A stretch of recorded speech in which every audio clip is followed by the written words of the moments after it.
Alright, we're totally live here now. Alright, I'm going to wait for some people to pop in here, and we are testing stuff out, so bear with me here. Probably going to have to adjust some mic settings because this is a new computer that I'm doing this on, so whoops. Alright, I'm totally live here now. Okay. I'll wait for some people to pop in. This is... We are testing stuff out, so... Let's see, this is not the road to Platt, so I can't even remember what I wrote.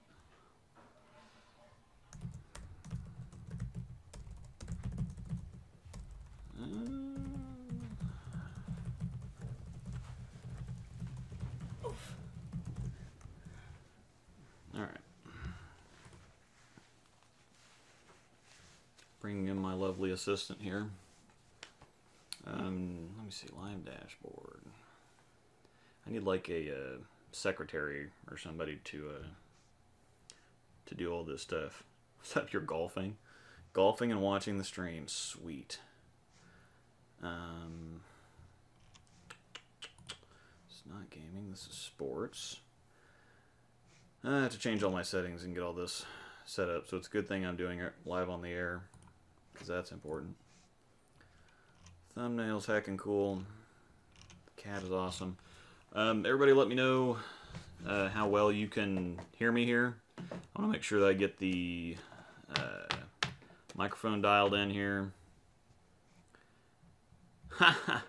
Multiple people have, I think I've got $17.50 towards the IQ Tour Rising fund.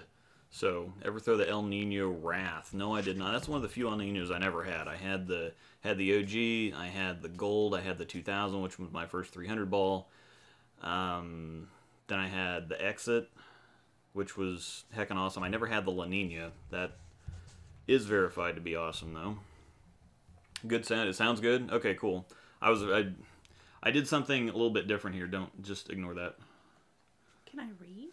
Well, yeah, I suppose you can read, but... Thanks. Your connection to the streaming server is too slow to upload video. With that, check your internet connection or reduce streaming bitrate. I can't do that once I actually turn this on.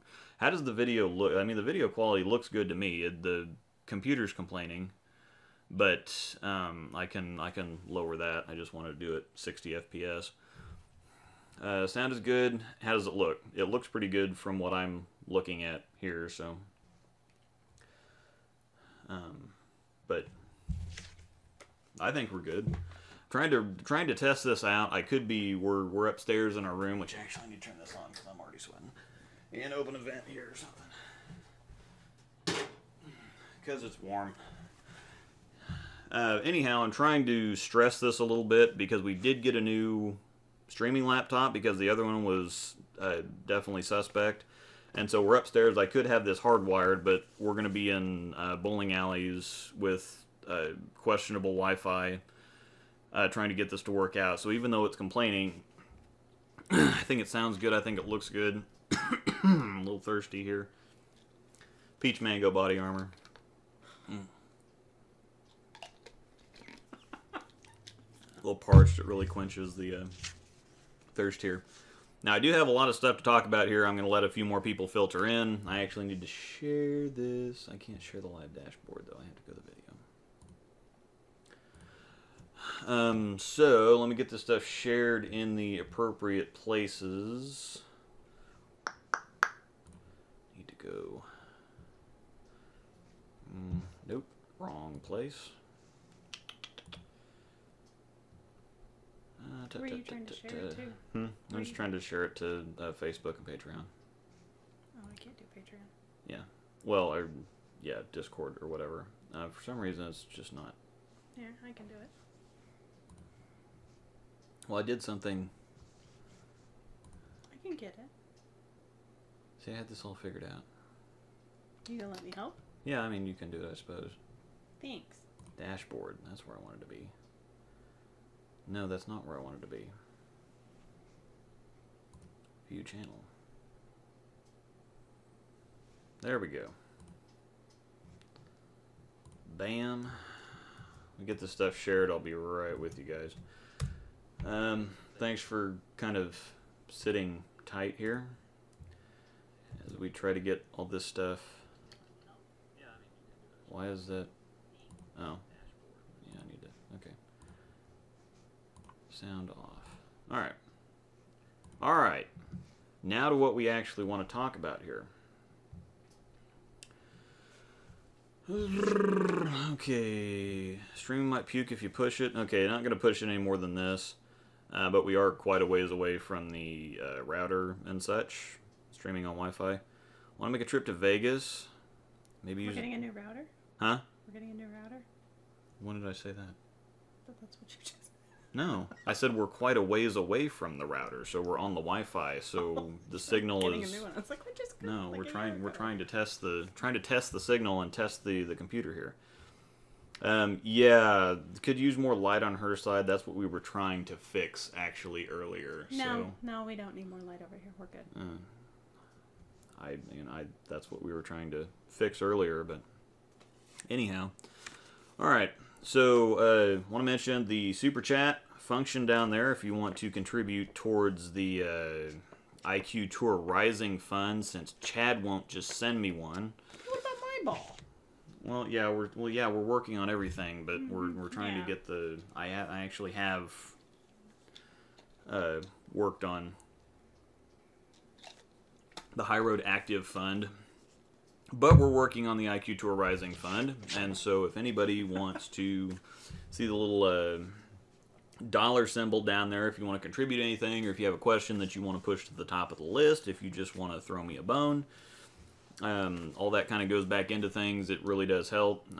First off, speaking of the new streaming computer, the last one that we had some issues with. It was kind of suspect. It worked in Springfield for that, and then it didn't really work after that. Wouldn't hold a frame rate. We didn't know why, but apparently it was a little more underpowered than we thought it was going to be, so we sunk an extra few $100 into this. And so the next one is going to be a 4K camera that we're working on. And so you're not just kind of, we're not just kind of pocketing everything for doing this. The whole point is trying to get extra stuff to. You just want more toys. Well, I mean, it makes this a whole lot nicer for everybody that's watching. So that's the idea. So Chad taunts me, by the way. Chad taunts me. He will send me, I'll send him stuff. They put a post on there about asking the staffers what we'd like to see and everything, and I said I just like some of the stuff that you're already making and just sending overseas. Like the IQ Tour Rising is like, oh yeah, I got a case of those sitting right next to my desk. Thank you, Chad. Anyhow, Really does. okay, so we got the super chat thing out the way. The Halo in the Winter update. I've got so much stuff to talk about. I've got a little card here. The Halo in the Winter got shipped out a little bit later than I expected. I expected to have them Thursday, Friday of this week, and they got shipped out a little bit later. Thanks, Shay. That's awesome. Yep. Mention your email. Have favor when you order. Yeah. Thanks. Thanks. I got a connection. All I have to do is raise the funds. So. Anyhow, so mention your email. Mention my email. What do you mean by that? As a which email, or who do I mention my email to? Do I mention my email on here to everyone, or do I just need to start name dropping? I don't think I'm enough of a name to drop any. I can drop other people's names. I can't drop my own name.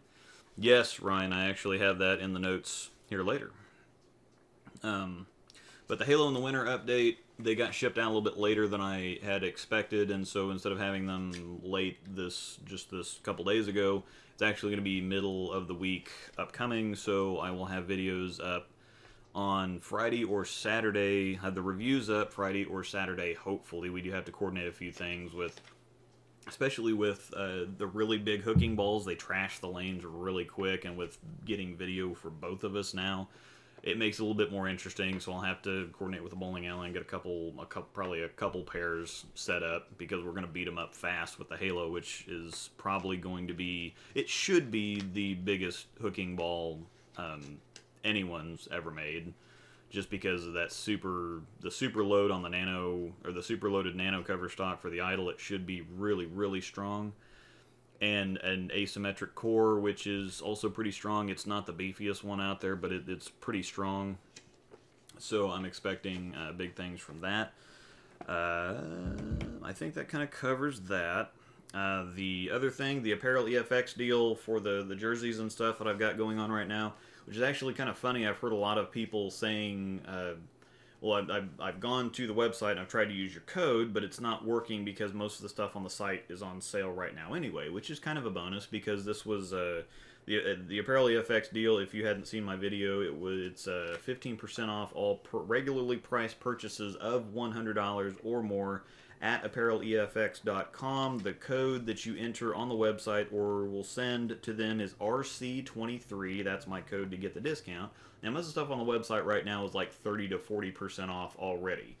The custom jerseys, if you want a custom jersey, they're $109, and so they're regularly priced. So custom jersey would probably be the best way to go. It's just right over the top of that limit to get the code to work. And you will contact Brian at apparelefx.com. That is BRIAN at apparelefx.com. You can also check out the stuff on the website at apparelefx.com. They're all great jerseys, and most of the stuff is on sale for cheaper than what the code's even going to get you in the first place. So the good thing is that all the stuff's on sale. It's kind of the bowling off season, and so everything's on sale. They've got a bunch of good stuff. And then the other thing is they're not exactly going to know how to track it. If since most of the stuff's on sale, I don't see how they're going to be able to track really well how what's coming from me and what's just regular traffic. But that's good news for you guys. So if you didn't know before, now you know by checking out the website that everything's already on sale by quite a bit. So then we're going to talk about the Patreon thing. It's kind of developing more. Figuring out exactly what I wanted to do with it. There's been a lot of people that had suggested it to me in the first place that said, hey, create a Patreon. I'd love to get some behind the scenes looks and do some stuff. And at first it was kind of like, okay, I'll do a couple articles and I'll do this. And then the idea stream kind of ran dry pretty quick, and I've had some other stuff that we've been doing. And so it's kind of turned into more of a coaching and kind of knowledge and interaction thing. We have a private chat server on Discord, and that's where we actually all spend most of our time. I think the Patreon is just more of a vehicle or a gateway to get to the Discord channel. We have a lot of discussions. I spent most of the morning talking to these guys on there, and I have a video series that I do for it, where I take I call it the total package. So when I do the regular videos, I take the videos, I try to edit them together the best that I can to show off the ball. Not to edit out all the bad shots and put in a bunch of pretty strikes, but to kind of represent the best of what the ball does. Now for Patreon, I'll use every single shot that I throw, and to kind of put together a different, not necessarily not a different story, but kind of okay, that was a bad shot. That's when that happened with this, and just more of a bigger view or a bigger picture. And so, and it. They're usually a little bit more, I don't say involved, or a little bit more in depth, and some people don't want to quite get that into stuff. They just want to get a look at, that's what the reviews are for. They want to get a look at the ball, they want to hear my comments on how it goes, and then they're done. There's Patreon stuff digs a little bit deeper on everything, so if you want some more in-depth commentary, you want to talk with a lot of other people that are really into it, Patreon and the Discord is a great place to do that. And we got a little community going on now, so that's been very cool. And other stuff so I haven't had a video to put up on the channel here for a couple weeks. I was expecting the Halo and the winter to be here sooner, and so those were what I was gonna put my time in towards, and so there's kind of been a lapse on. I haven't put up a video for a couple of weeks now. I have put up several videos. I think I put up probably 7 or 8 videos that are Patreon exclusive.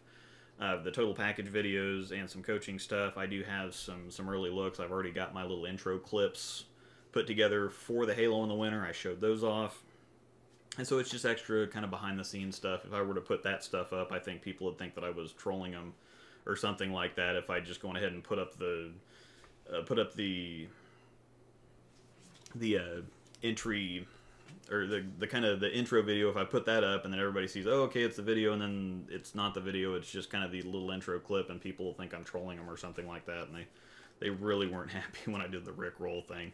That was heckin' hilarious, but some people didn't appreciate it, so that's why we saved some of that stuff for the Patreon thing, and people that want the kind of extra access and stuff. So, Angel on staff as well. No, she is not on staff, but Storm basically sponsors all the videos, and so that's a big part of why she's on the videos, is because Storm is actually taking care of that. So I had a lot of people that asked for somebody other than just me throwing the ball to have a different look, somebody that doesn't, just get left and hook the crap out of the ball. And so that's whenever it comes to doing a video, that's double the cost. And so I spoke to them about it, and they said, yeah, sure, we'll take care of it. So that's why she's on the videos. She is not on staff, but they have made it possible for her to be on the videos. So what's up, Clee Swag? Yeah, well, I know what his real name is, but I don't know if he wants me dumping his real name on the... I think that's probably why they put code names. You should have made a code name. Possible. They were going to find out my real name anyway. I can't hide. One of the Rotogrip winter release on time. It's both that and the Halo are August 10th. So there's not a whole lot.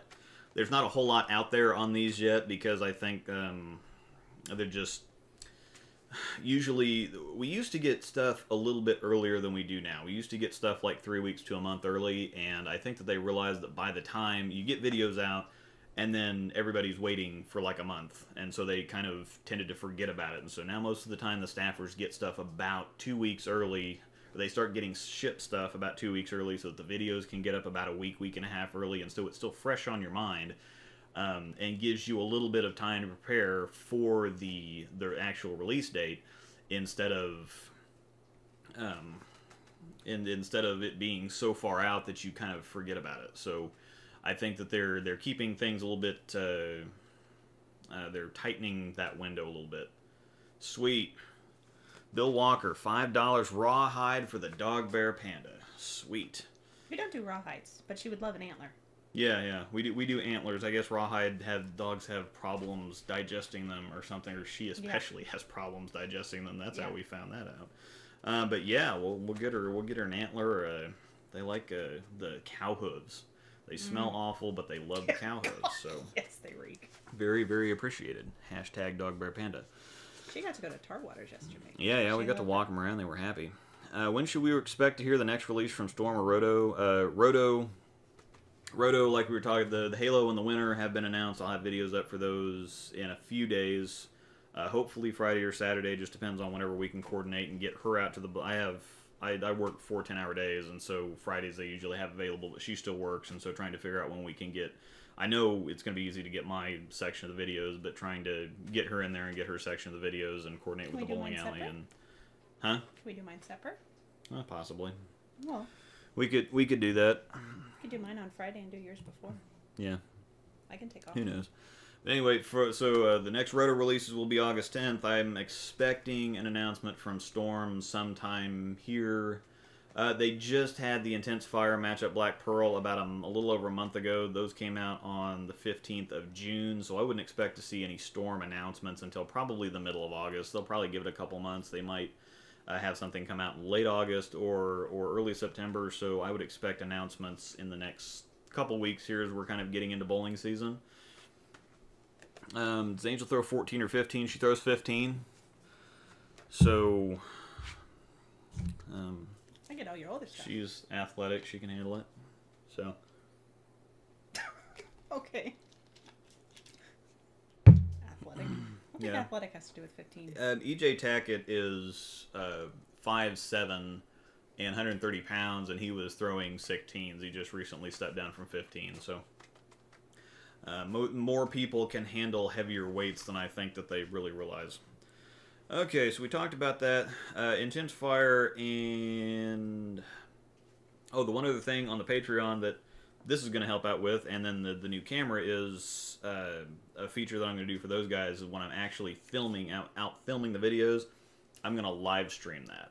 So you'll be able to see a couple days earlier and kind of a raw, uncut type deal with seeing everything that's there, which of course it does cost quite a bit to get that done, but that's kind of the point of that. So the Intense Fire and Black Pearl, like I just kind of mentioned, those came out about a month ago. I think it's another month before I have my 2-month report card on those. Of course, I haven't been bowling a whole lot. I haven't bowled since we got back from Nationals a couple weeks ago. So I haven't been using them a whole lot. I didn't take them to Nationals because they weren't really...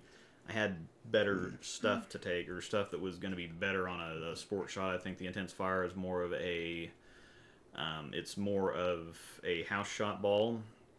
I think it probably could be used on sport patterns depending on who's using it, where you're using it at on the lane. The Black Pearl, I think, is a lot more versatile. It just didn't fit with what I was taking, and everything that I had already planned to take was just a better option. It's not a bad option at all. I actually made some money with it, or looked really good at a sport tournament that I took it to a month and a half ago. So, Super Idol, you're dang right, Super Idol. You're dang right, Super Idol. They keep announcing all this stuff. Now there's a polished nano solid Marvel, the Marvel Max Elite, that's overseas. Which, how can that not be good? And then the Super Idol. So all the stuff. So I said that we were going to get a Pearl ASIM and the HP4 line. That's overseas. I said that we were going to get a Pearl Idol. We did. It's overseas. And then... we're not moving to Japan. Sorry. I would really heckin' love to move to Japan. Sorry. We're not moving to Japan. Had time to think about it more. Opinions on the Halo in winter. Yes, actually, I was going to talk about that a little bit, CJ. I expect Storm to release a third ball for Belmo or move to Norm Duke and Pete Weber. I'm not entirely sure. The Timeless was kind of... the Timeless and the Drive, where everybody really loves them or really hates them. There's not a whole lot of in-between. So I don't know that they're... I think that they sold well, though. I don't know that they would continue to sell well based on kind of the reception that they've had. I'm not entirely sure. It might be a good idea to put out a solid Timeless. Now, they have had a heckin' million Timelesses that they've released overseas. More recently, the Timeless Space, which looks great. It's R2X Pearl, I think, or R2X Hybrid. One of the two, but R2X is the cover stock that's on the Marvel Pearl, so... I understand. All the cool stuff that everybody wants goes overseas. Intense Fire's Code Red 2.0, yeah, pretty much. It's a little bit longer, a little bit stronger, but it's very similar to the Code Red. That's why I compared them in the videos. They act very similar.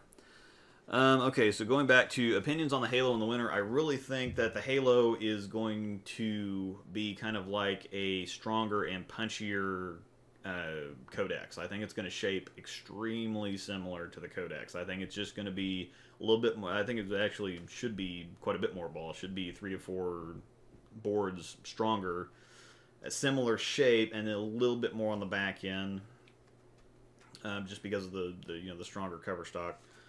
But in the winter, Chris Schlemmer has said it's going to be kind of like a kind of like the Marvel Pearl, which based on the numbers, the RG's higher, the differential's also higher, so it's not going to rev or roll as soon, and it's going to be a little bit bouncier on the back end. So I'm expecting Marvel Pearl with a little bit more shape.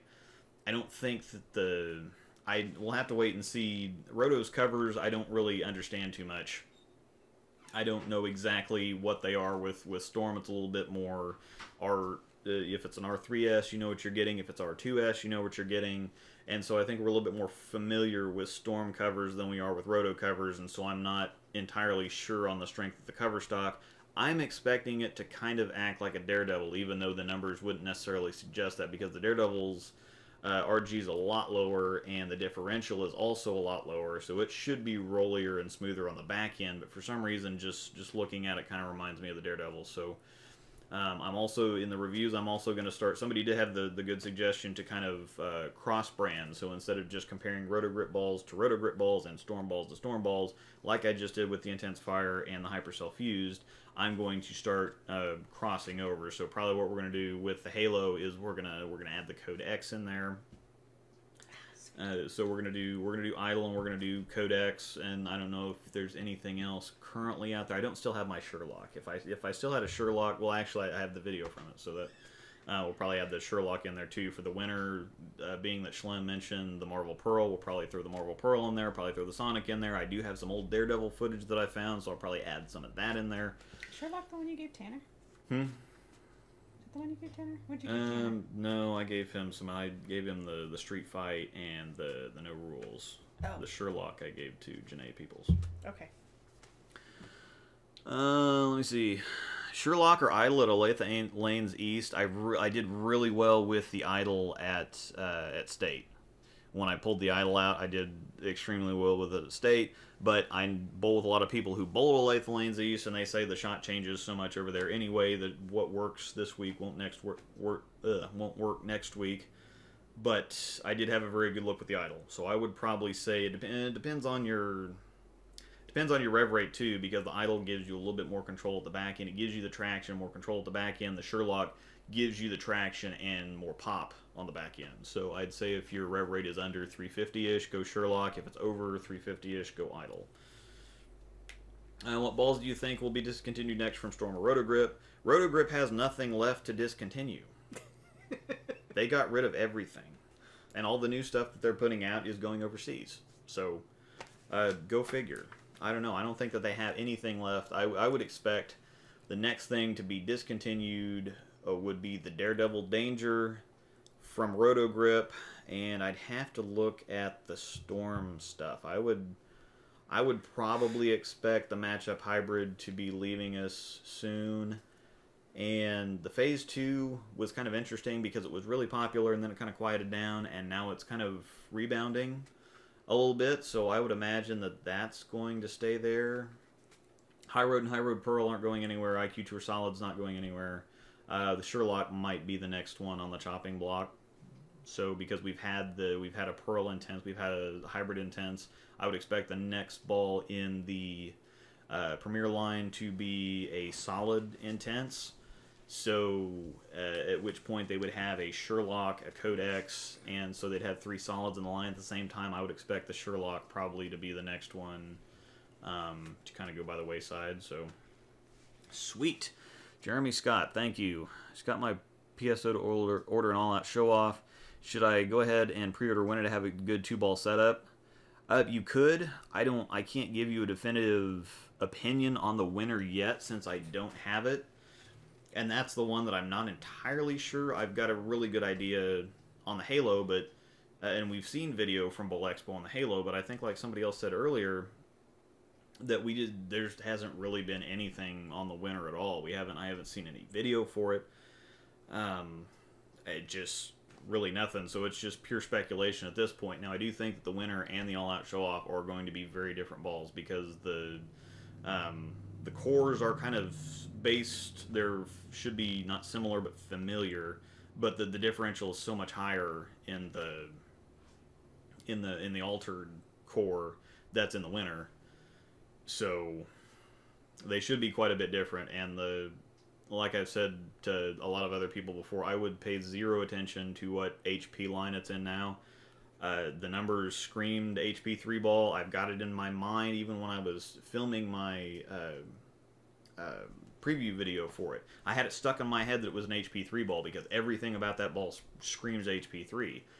And so I just wouldn't pay attention. HP literally stands for hook potential. Hook potential. But they kind of threw that all out the window.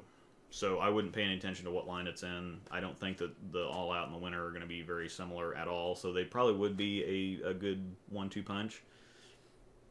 I would imagine the Winner to be cleaner up front and have more pop down lane. Again, I'll have to get a look at the cover stock. Schlem said Marvel Pearl, and so that would actually say smoother. So that one we're just going to have to wait and see on. So I think there is room in the bag for an intense fire in code red. No, I wouldn't carry all three of those. I would carry an intense and either the fire or the code red, because the fire and the code red are similar enough to where I don't think, again, the fire's a little bit longer than the code red and a little bit more off the spot. And even from it, there's a lot of overlap in total hook potential. So even though I'm more of a shape guy, there's a lot of times where I say that if it's not, it's either, you can have balls that are all very similar as far as hook potential goes, but if they have wildly different shapes, I'll carry them all. Or you can have a bunch of balls that are all very similar shapes and very different hook potentials, which I do that quite a bit.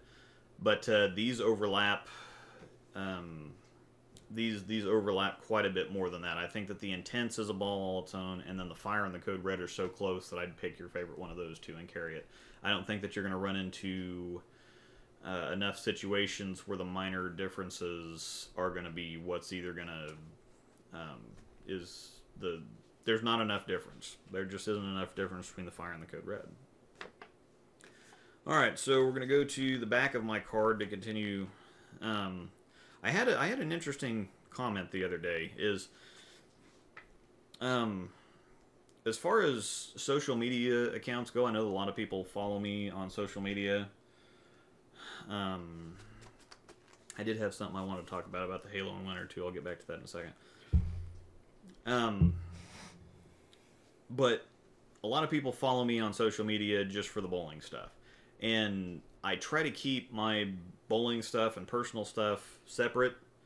And so whenever I put stuff up on YouTube here, it's all bowling. But I kind of mix it up on my personal pages. I do a little bit of bowling, and I do a little bit of politics, and I do a little bit of whatever else, and kind of bounce around all over the place. And somebody told me the other day, it's like, look, man, I don't want to know what you have to say on that. I came here for the bowling, and that's what I want to hear about.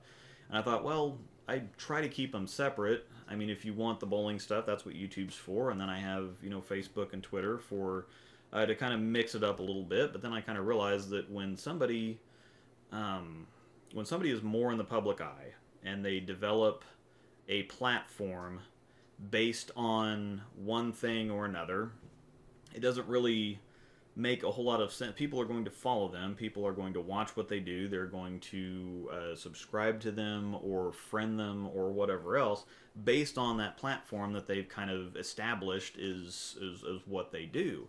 And I don't think a lot of people send me a friend request on Facebook to hear about personal stuff or what I think about politics or this or that. And so I thought, well, I don't put anything on YouTube, and I try to keep it separate. When is my chance to ever, comment on other things or talk about other things? But it's once you're in the public eye, I'm in the public eye because of bowling. And so wherever people follow me at, they just want to hear bowling stuff. And so that's just, I think, kind of the price that you pay for, if you want to, it doesn't make a whole lot of sense for me to build a platform on bowling and then talk a bunch about something else. If you want to build a platform on something else, if you want to talk about something else, don't build a platform on one thing and then hop somewhere else. Or if you're going to hop, just make the jump completely. Either do this or do this. And it doesn't make a whole bunch of sense to create a platform one place and then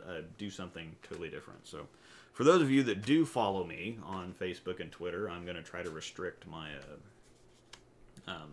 some of the more personal or political stuff, because I know not every the politics is. I can already feel the energy of this live stream coming down just saying the word politics. So that's why we created the fan page, though. Yeah, I know. But the Facebook page was meant to be yours for you, because that is your person.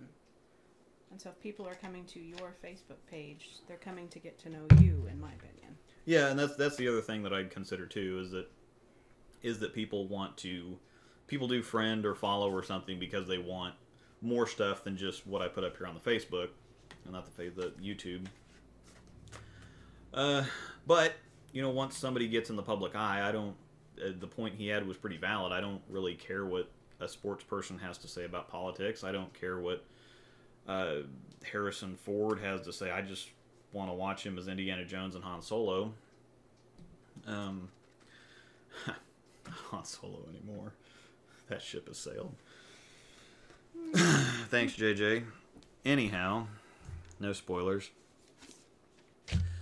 Okay, Ryan Ford. When is the next attempt at a tournament or league live stream? I don't have any tournaments coming up immediately that aren't already being streamed by someone else. My bowling buddy Nick Campfield runs the Streaming Bowling YouTube channel, so just search for Streaming Bowling, and he covers a lot of the local tournaments. So most of the tournament or league live streams are going to be stuff that's out of town.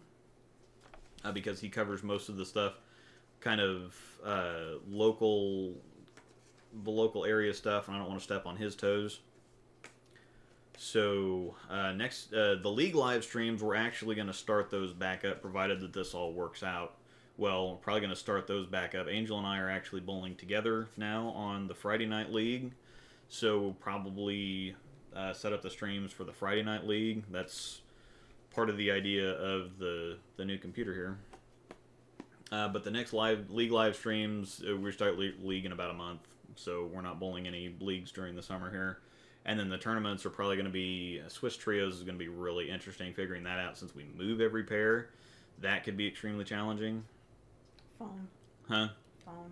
Yeah, the phone's probably going to be the best shot, but... and then Tulsa is coming back up again, and then...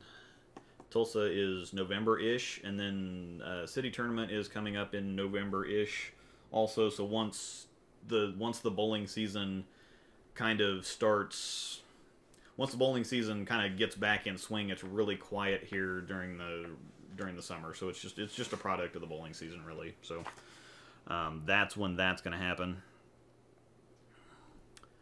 Okay, Clee-Swag, we'll see you later, man. Angel's right about the politics and personal opinion. I kind of think so too, but I'm always right. Yeah, I'm always right also. So. Try again.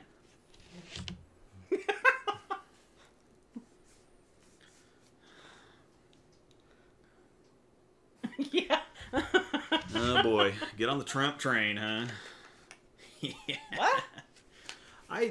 I'm a little back and forth. See, the problem with the politics thing is that I've kind of in the middle on everything. I don't like the tribalism. I don't align myself with any one political party. I just find that if it's true and a valid point, then I tend to associate myself with it. I try to be as much of a free thinker as possible. Obviously, everybody has their own opinions, but I don't want opinions that are just my opinions despite what the actual fact is. And so I've tried to stay quiet on political stuff or touchier subjects or something, but that has led people in the past to thinking that I'm either talking out of both sides of my mouth or that nobody ever knows what I've heard from multiple people that they don't ever know what I'm thinking, they don't ever know what my real opinion is, because I tend to be kind of different people depending on the company that I'm with, but it's just I don't want to piss anybody off, and you piss people off by trying not to piss people off. Yeah, I know, and see that's the thing, is that's why I've become more opinionated, because people didn't. It was like, what are you actually saying? What do you actually think? People want to know what I'm actually saying or what I'm actually thinking, but as soon as I put that out there, then it's like, well, hey man, not everybody has the same opinions as you, so you might want to kind of check yourself a little bit. And so I think there's a delicate balance to be had there, but at the same time, everybody follows me for the bowling stuff, not for my political opinions. So I can again, right back in the middle. I have no opinion because I can see points on both sides. So, heck yeah, Borkin. All right. I was looking to either get a Codex or Idle. Would you recommend more to complement my Intense and Intense Fire? Very different balls. Codex and Idle definitely have their differences. They are kind of fairly similar in the shape department. But they feel like, for as similar as they are, they feel like extremely, definitely different balls to me. It depends on what you're looking more for. It sounds like you have... you already have Intense and Intense Fire. You have the asymmetric looks. If you want another asymmetric ball to kind of complement that, the Codex is probably the way to go. Now, if you want a stronger symmetric look in your solid, then go idle. What is both of your opinions about spam? You mean like spam the meat? I don't care for. I've never had that. But I don't clarify spam a little bit, and I'll answer that. Jason, please do not talk politics without your bowling content. But getting into politics will turn on a lot of your audience. I was more talking about, I will definitely always leave politics out of the YouTube thing. I'll never put up a political commentary or anything. YouTube is for bowling. That's what people are here for. That's what I'm here for. I was more talking about just my kind of personal social media accounts that people follow me on, where I just, it's more me instead of the, you know, the bowling kind of business or thing that I'm doing. I'm going to definitely keep the two separate, but I have people that do follow me on the social media accounts that don't necessarily care for the extra. But again, if you're following me on my personal social media account, specifically because you want the more personal side of things, but don't worry, it'll never happen here. YouTube is bowling, just period. So we're gonna leave it at that. There is a Luke Rosdahl. Listen to Angel. Yeah, I do have a fan page. But posting everything to more people already are friends with me on my regular friends thing, and so if I share it on the fan page and people don't see it because they're not on the fan page, I do have a fan page on Facebook, by the way. It's Luke, I Bowl and I Know Stuff. So if you want to follow that, I don't post to it a whole lot because I don't have a whole lot of people that follow it yet. So I will probably start posting more if more people follow it. I've been posting more stuff for you. Yeah, she's kind of my. I need a secretary. I really need a secretary. Seriously? Well, yeah. You're going to replace me. That's the problem. We should be able to state our opinion without someone being pissed off. Yeah, we should be able to. But I think if I were to follow somebody that I follow for one thing and I disagree with their politics or something like that, it would kind of burn me a little bit.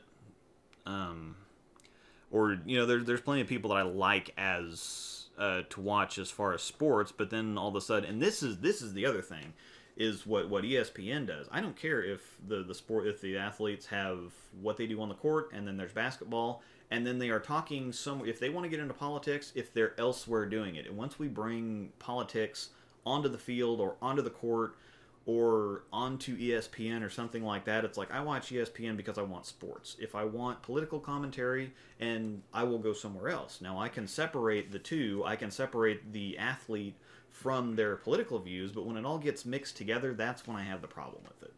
That's when I'm like, I'm not listening to ESPN for the politics. I will go somewhere else if I want to do that. And if LeBron James wants to be LeBron James, the basketball player, and then LeBron James, the political guy, I don't necessarily need to see his political opinions from the locker room of his job on ESPN. So I can understand that. But if people go to his Twitter, then you're going to get all of it. Well, yeah, I know, but that's why I would go to his Twitter or go to somewhere else if I wanted to actually see that. Yeah, I just don't like the two being intermixed. If you have like a musician that you listen to, you get their music. If you have a movie you want to see, you go see the movie. But then if you wanted more content, you would go find it. Yeah. Yeah, the catch-22, exactly. I watch sports to get away from politics. Everybody watches sports to get away from politics. And I think that's one of those things. Is sports is one of the most unifying things on the planet. I mean, it doesn't matter. Nothing matters. Who you are as a person doesn't matter. Everybody comes together over sports. And that's it, when sports actually starts becoming divisive. That's insane. That's actually crazy. But we're not going to talk about that anymore. Let me see here. Okay. I do have a second bowling-only Facebook page, the aforementioned, and you probably wrote that before I said something about it. But I do have a sports. I have my bowling-only fan page or whatever on there. So anytime you post a video or anything bowling-related, I will go and put it on there. Okay. Only house shots in league, low res, speed dominant bowler, Verdict, and Cyborg Pearl. What would be a nice ball to switch to Roto or Storm? Sherlock, definitely. Low rev, speed dominant bowler. Sherlock has looked very good for a lot of people because it's got both traction and pop on the back end, which for somebody that does, usually at their lower rev, they have trouble getting the ball to hook and also to move on the back end. that's a ball that'll get it done for you. So that's the easy recommendation there. The Halo might be something too. We'll find out here in a couple days. That might actually be another option. But from what I'm seeing for right now, the Sherlock's a beast. I would definitely recommend that one. Release of the Halo coming up. Is it better for me to get that or the is it better for me to get that or the Idol? I have a more flatter shot than most. The Halo, with the Halo being asymmetric, it's gonna have more torque, meaning that where symmetric stuff tends to be a little bit smoother on the back end, the asym stuff is gonna get up and move. So it's gonna have the traction plus the firmer motion on the back end. So probably I would recommend the Halo in that case. Tut tut tut. Yeah, remember the Olympics? They're intertwined. Sports is well, yeah, true, I suppose. Countries boycott the Olympics when there are political disputes. He was scared to say when I watch ESPN, I watch sports with.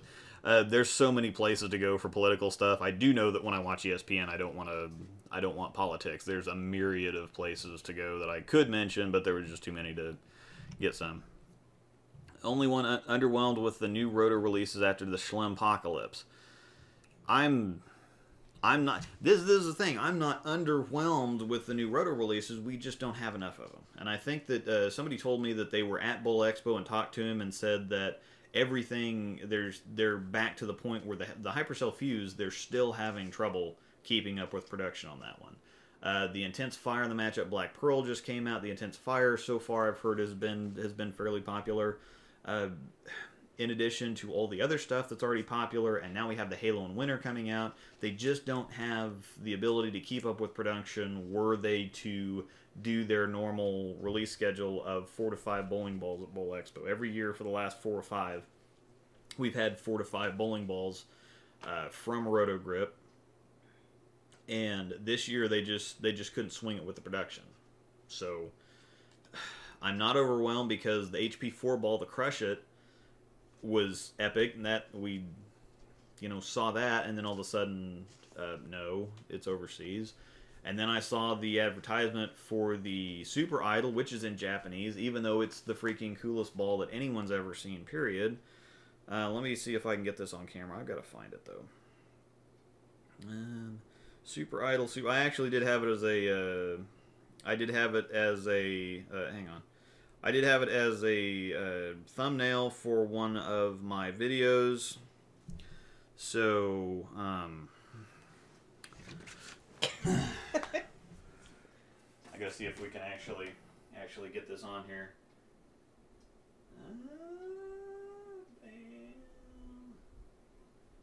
If that isn't like the coolest ball you've ever seen, that's the Pearl Idol in heckin' Japanese.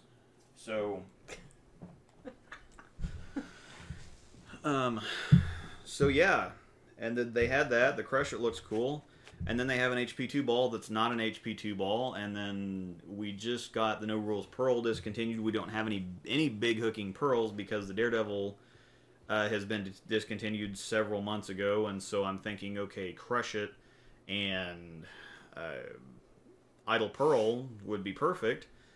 But they're overseas, and then we already have the Idol, which is the biggest hooking ball that Roto's ever made, and then they just hop right on top of that with the Halo, which I kind of question the timing of that. I don't know why you'd want to step on the toes of the Idol right now and bring out the Halo right on its heels, but at the same time, since they discontinued the No Rules Exist, we don't have a big asym oiler either, so there's holes all over the place, and I just don't think that I think that they discontinued too many balls too quickly, but at the same time, the All Out Show Off was not selling, the No Rules Exist was not selling, the Wreck-'em I don't think was selling anymore, and so the Daredevil Trick, I can't imagine how that wasn't selling, but when you have the Trick and the Idol there at the same time, that makes zero sense.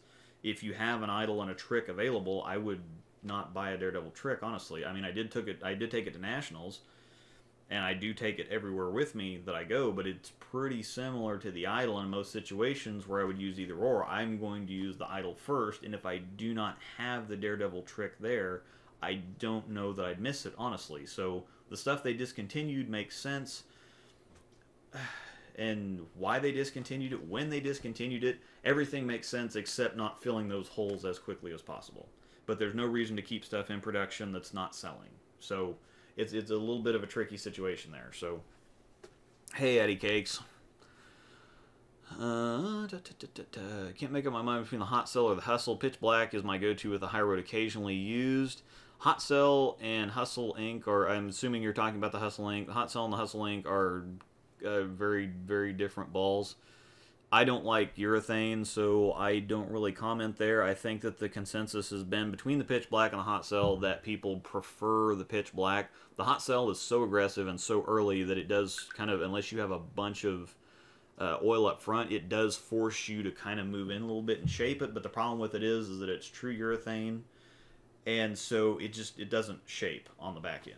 So it's one of those things where angle issues, people have a lot of angle issues with it. Unless you have a crap load of oil up front and you can play straight, that's when you can use that ball. If you have to bend it at all, it's not a great option. What are you doing? Sorry, Royals. Oh. Royal stuff are 28 and 70 Royals are doing something. So. Yeah, guess who? Oh, dear.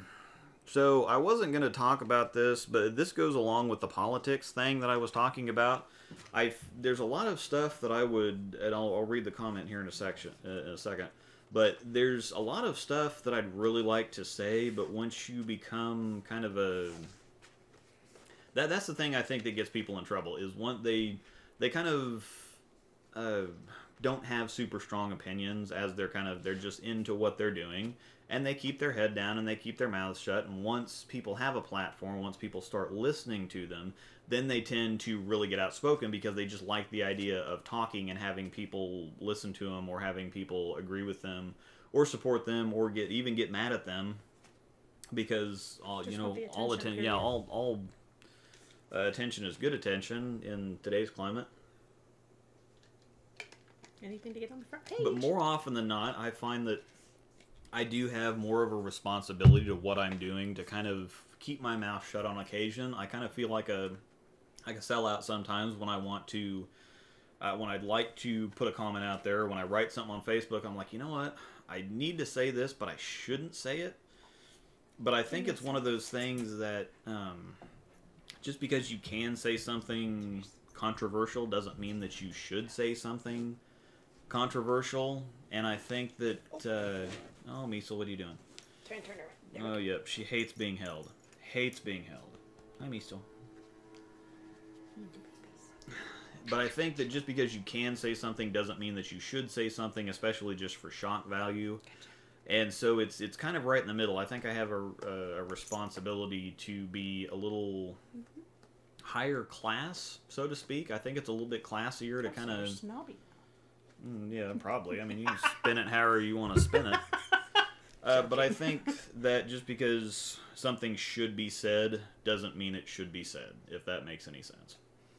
So I am going to try to be a little bit classier, and not a whole lot of people want to get into negativity and drama and stuff like that. And so even if it needs to be said, if it's dramatic or controversial or something like that, I am going to try to be a little bit more above stuff like that.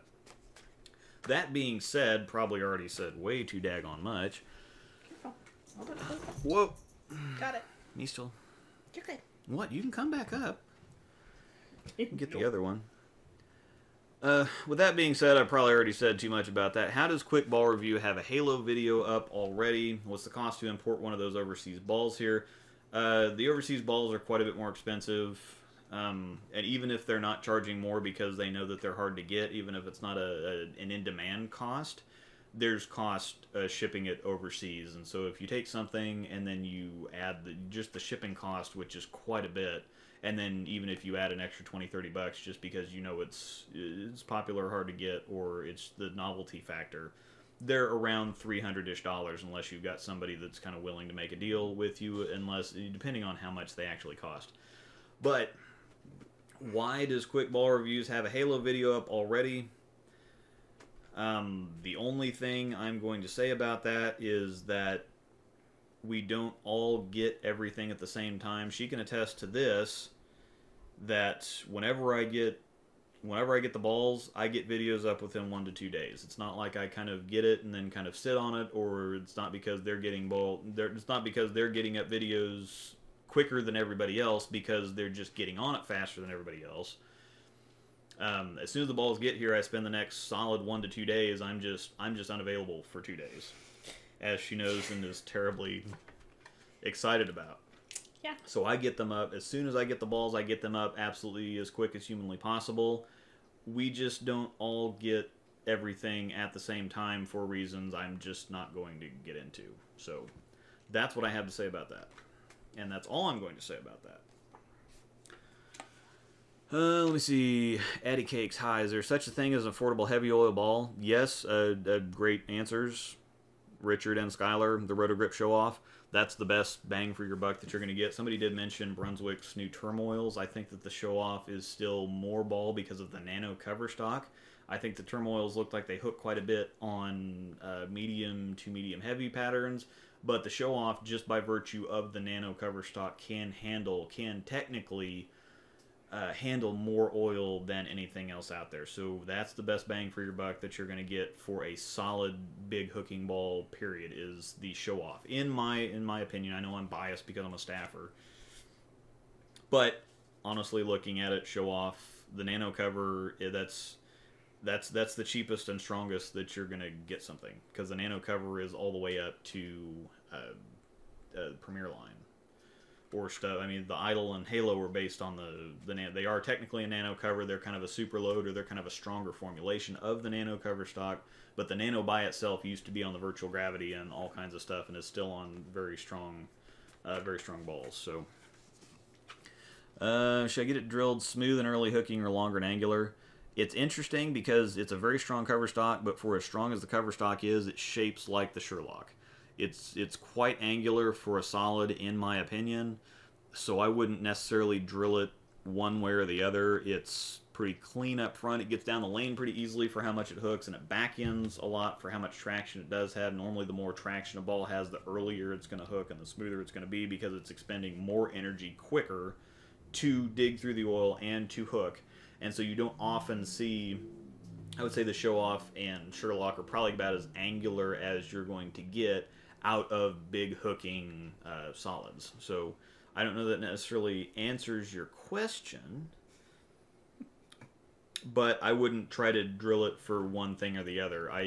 I'm kind of a fan. Most people, I wouldn't say most people. I think a lot of people have a lot of exotic drillings that they don't necessarily need. I pick... because the ball design and cover stock and surface is always going to dominate whatever you do to it with the surface, or with what you do to it with the layout. The layouts are just kind of designed to take to kind of fine-tune reaction, where they can only work they can only take so much advantage of or they can only take advantage of the attributes that the ball has. So they can only do as much. You can put fancy layouts on a plastic ball, and it's still going to be a plastic ball. You can put fancy layouts on a Sherlock, it's still going to hook a lot. You can get a little bit smoother, you can get a little bit tamer, you can get a little bit, this or that. And obviously, the stronger the core is, the more layout is going to matter, because if you have a core that is not very dynamic or doesn't have a lot going on with it, you're not going to be able to juice or milk much more out of it. So I tend to stay with very similar layouts so that the ball reaction or shape is kind of somewhat familiar, and I use the ball makeup or how the ball is designed to be my differences in the ball reaction. So let's see, what's your opinion on the Eternal Cell? That's one ball that I never had that always wanted. I did not have an Eternal Cell, and I think I got on staff after that. I was kind of on a Motive kick at the time when the Eternal Cell was out. Back when Motive was making really stupidly good stuff like the Sigma Tour and the OG Covert Revolt and the Silver Tribal. I think that's the reason I never had an Eternal Cell, but I always wanted one. I don't know that there's a whole lot of anything out there right now that kind of looks like it or shapes like it. I don't know that I have any. There's really anything right now to compare it to. It has a very kind of unique look to it. So, very good ball though. Very good ball. Always wanted one. Still wish I could get one. Still wish I could find one. I have some friends that still have theirs and still use theirs 5 or 6 years past the fact. So, very good ball. Winter Halo and Winter video coming out, sir and ma'am. The shipping got delayed a little bit. So, I do not actually have them yet. As soon as I have them, I will get them out as soon as possible. It's probably going to be Friday or Saturday, though. We don't all get everything at the same time for reasons I'm not going to discuss. So, yeah, it'll be out. It'll be out the following week or in this upcoming weekend, next weekend, however you want to say it. I will have videos up next weekend. So.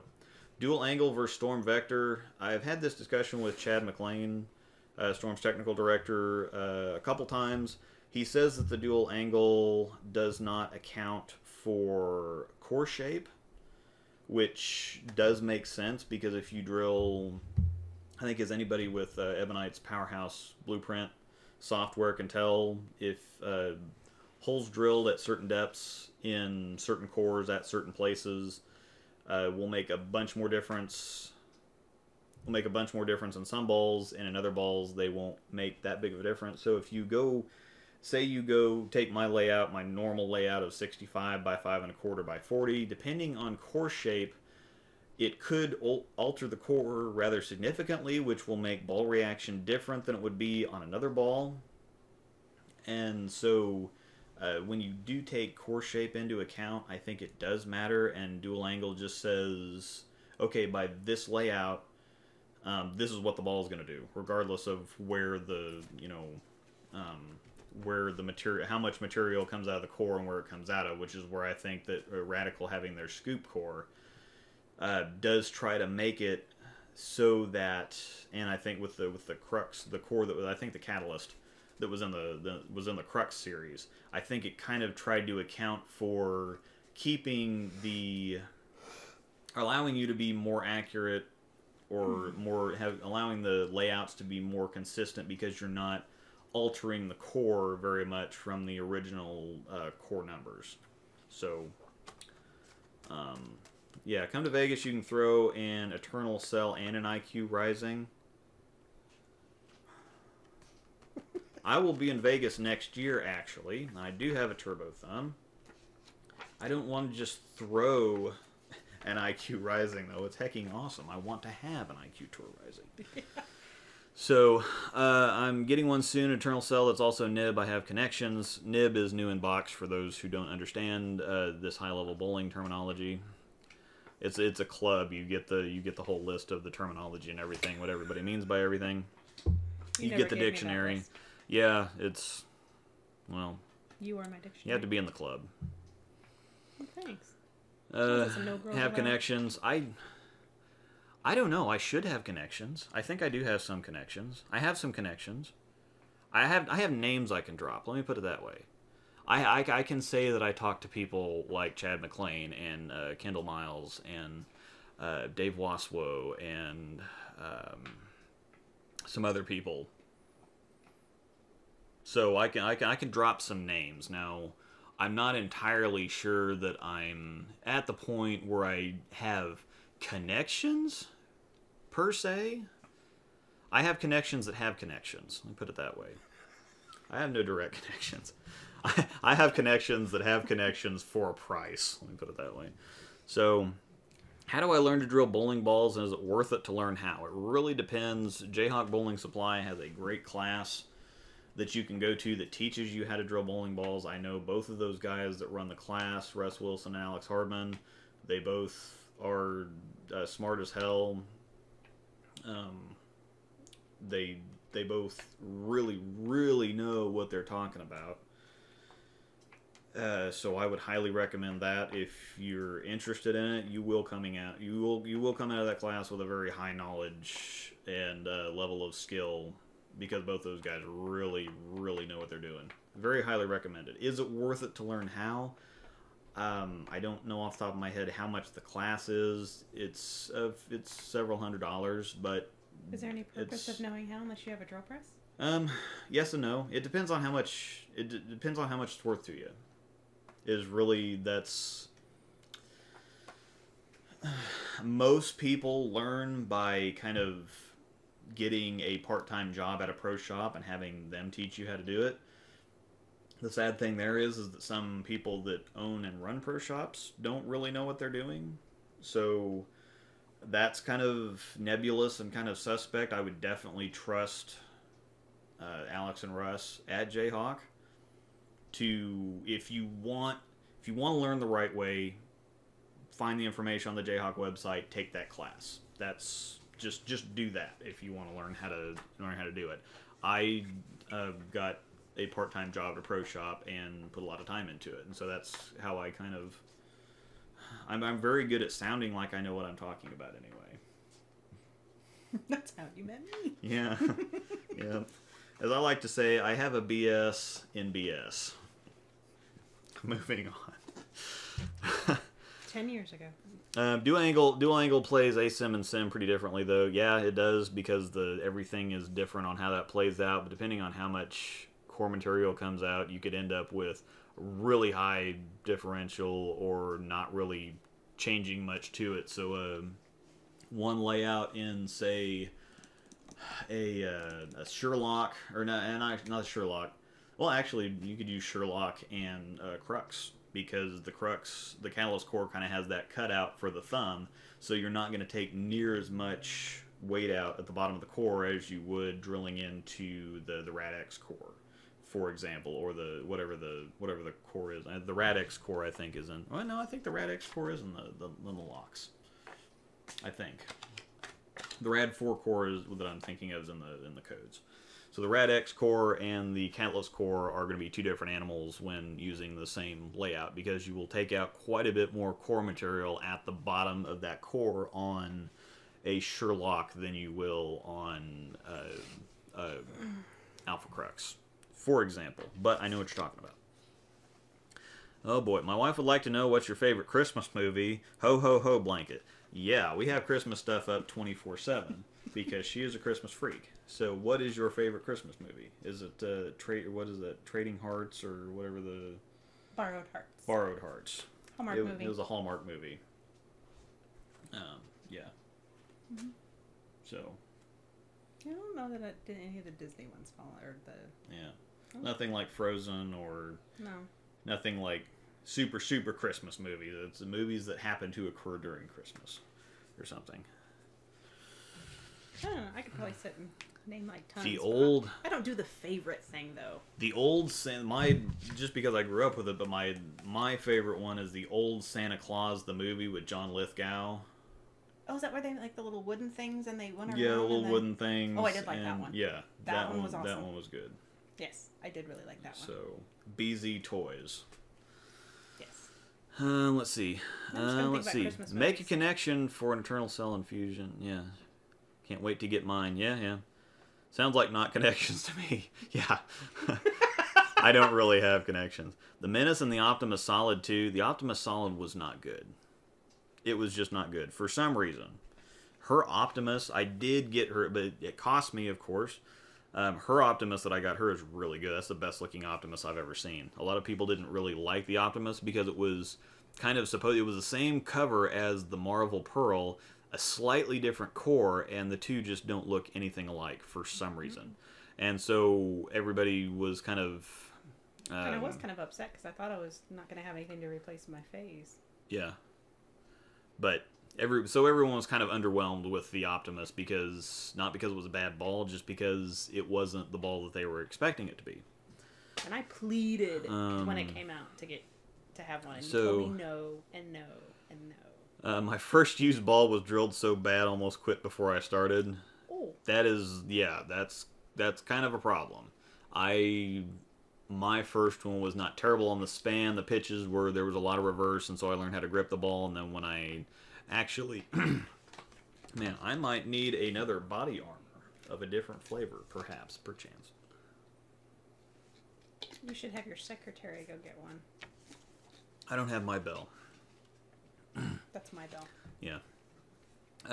So yeah, that's the unfortunate thing is there's too many pro shop people out there that don't know what they're doing, and I started out not really knowing what I was doing either, so I can't talk a whole lot.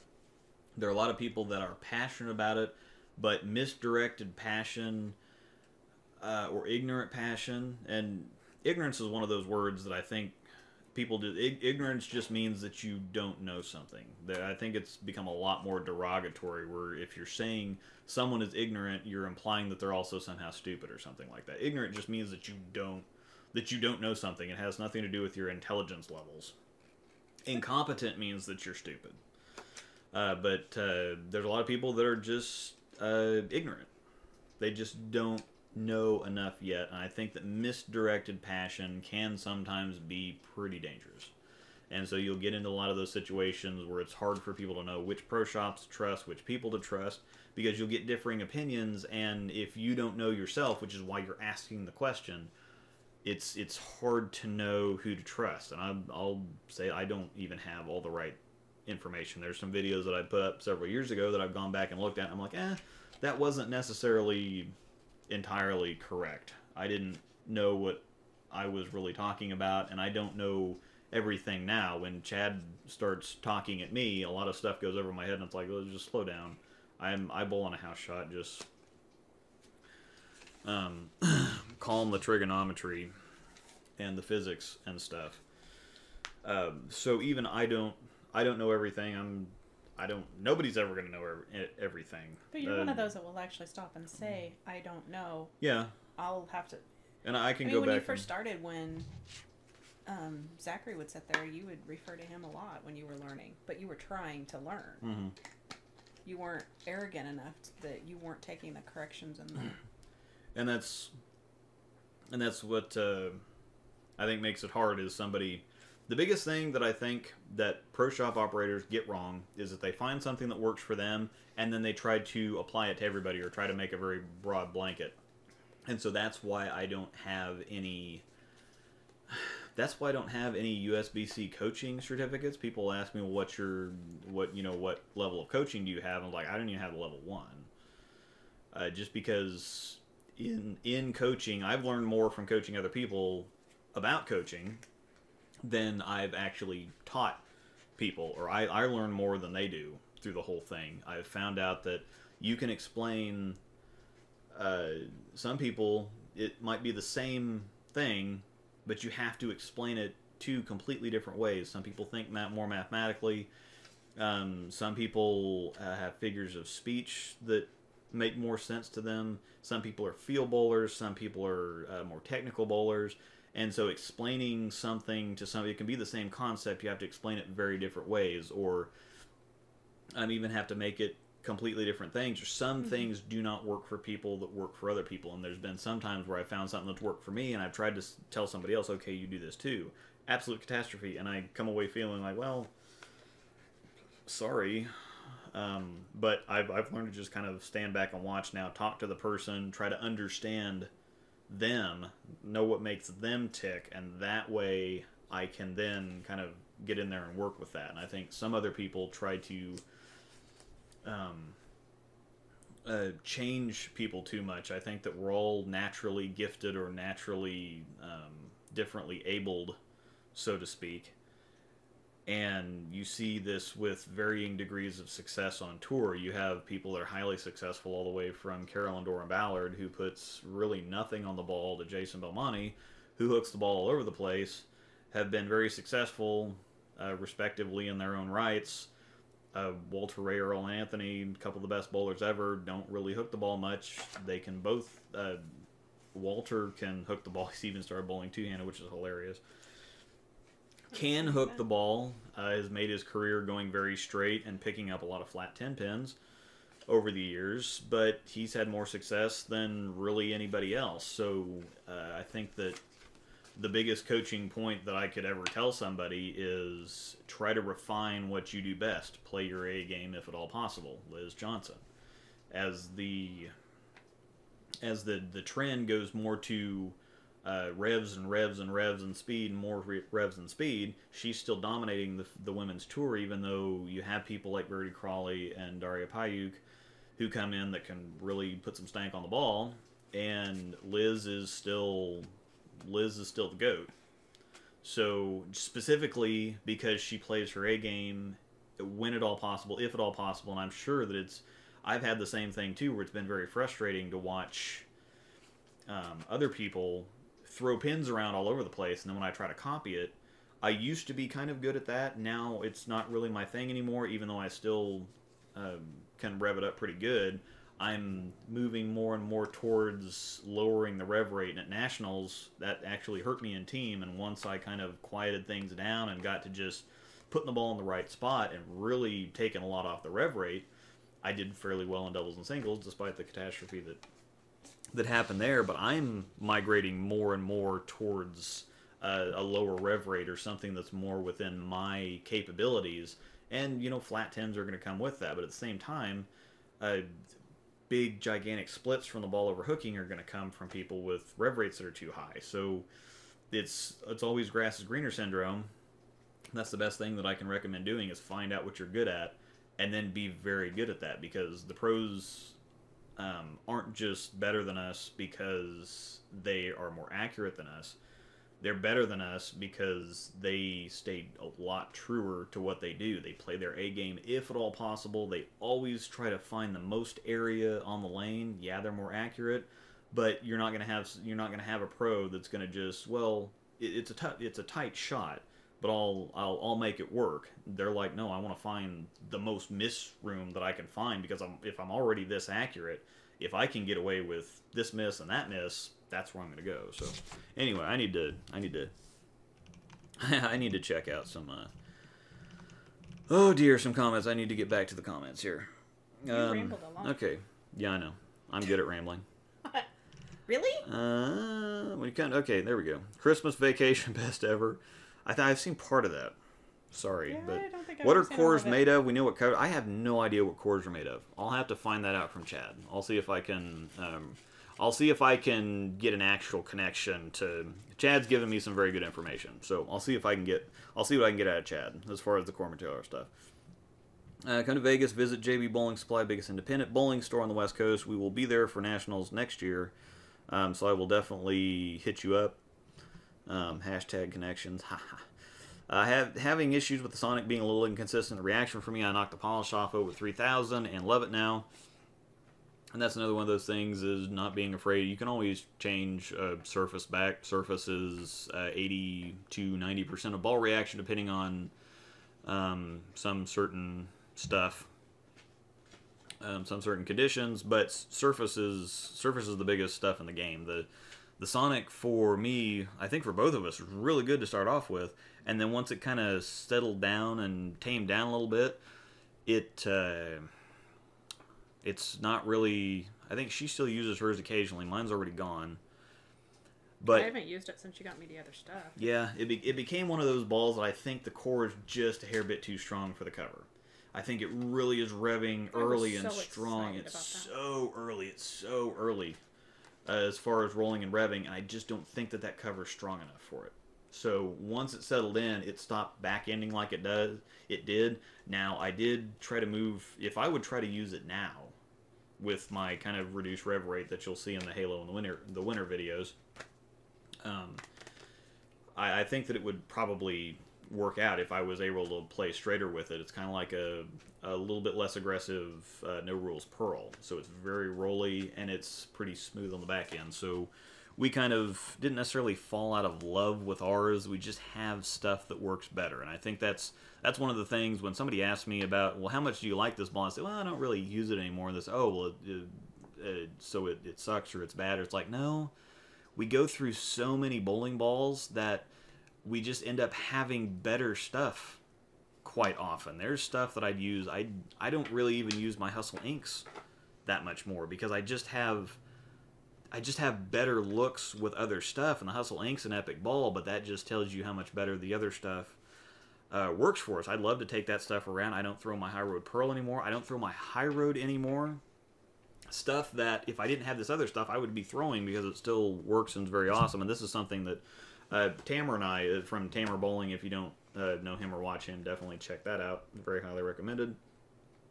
But Tamer and I have been talking a lot.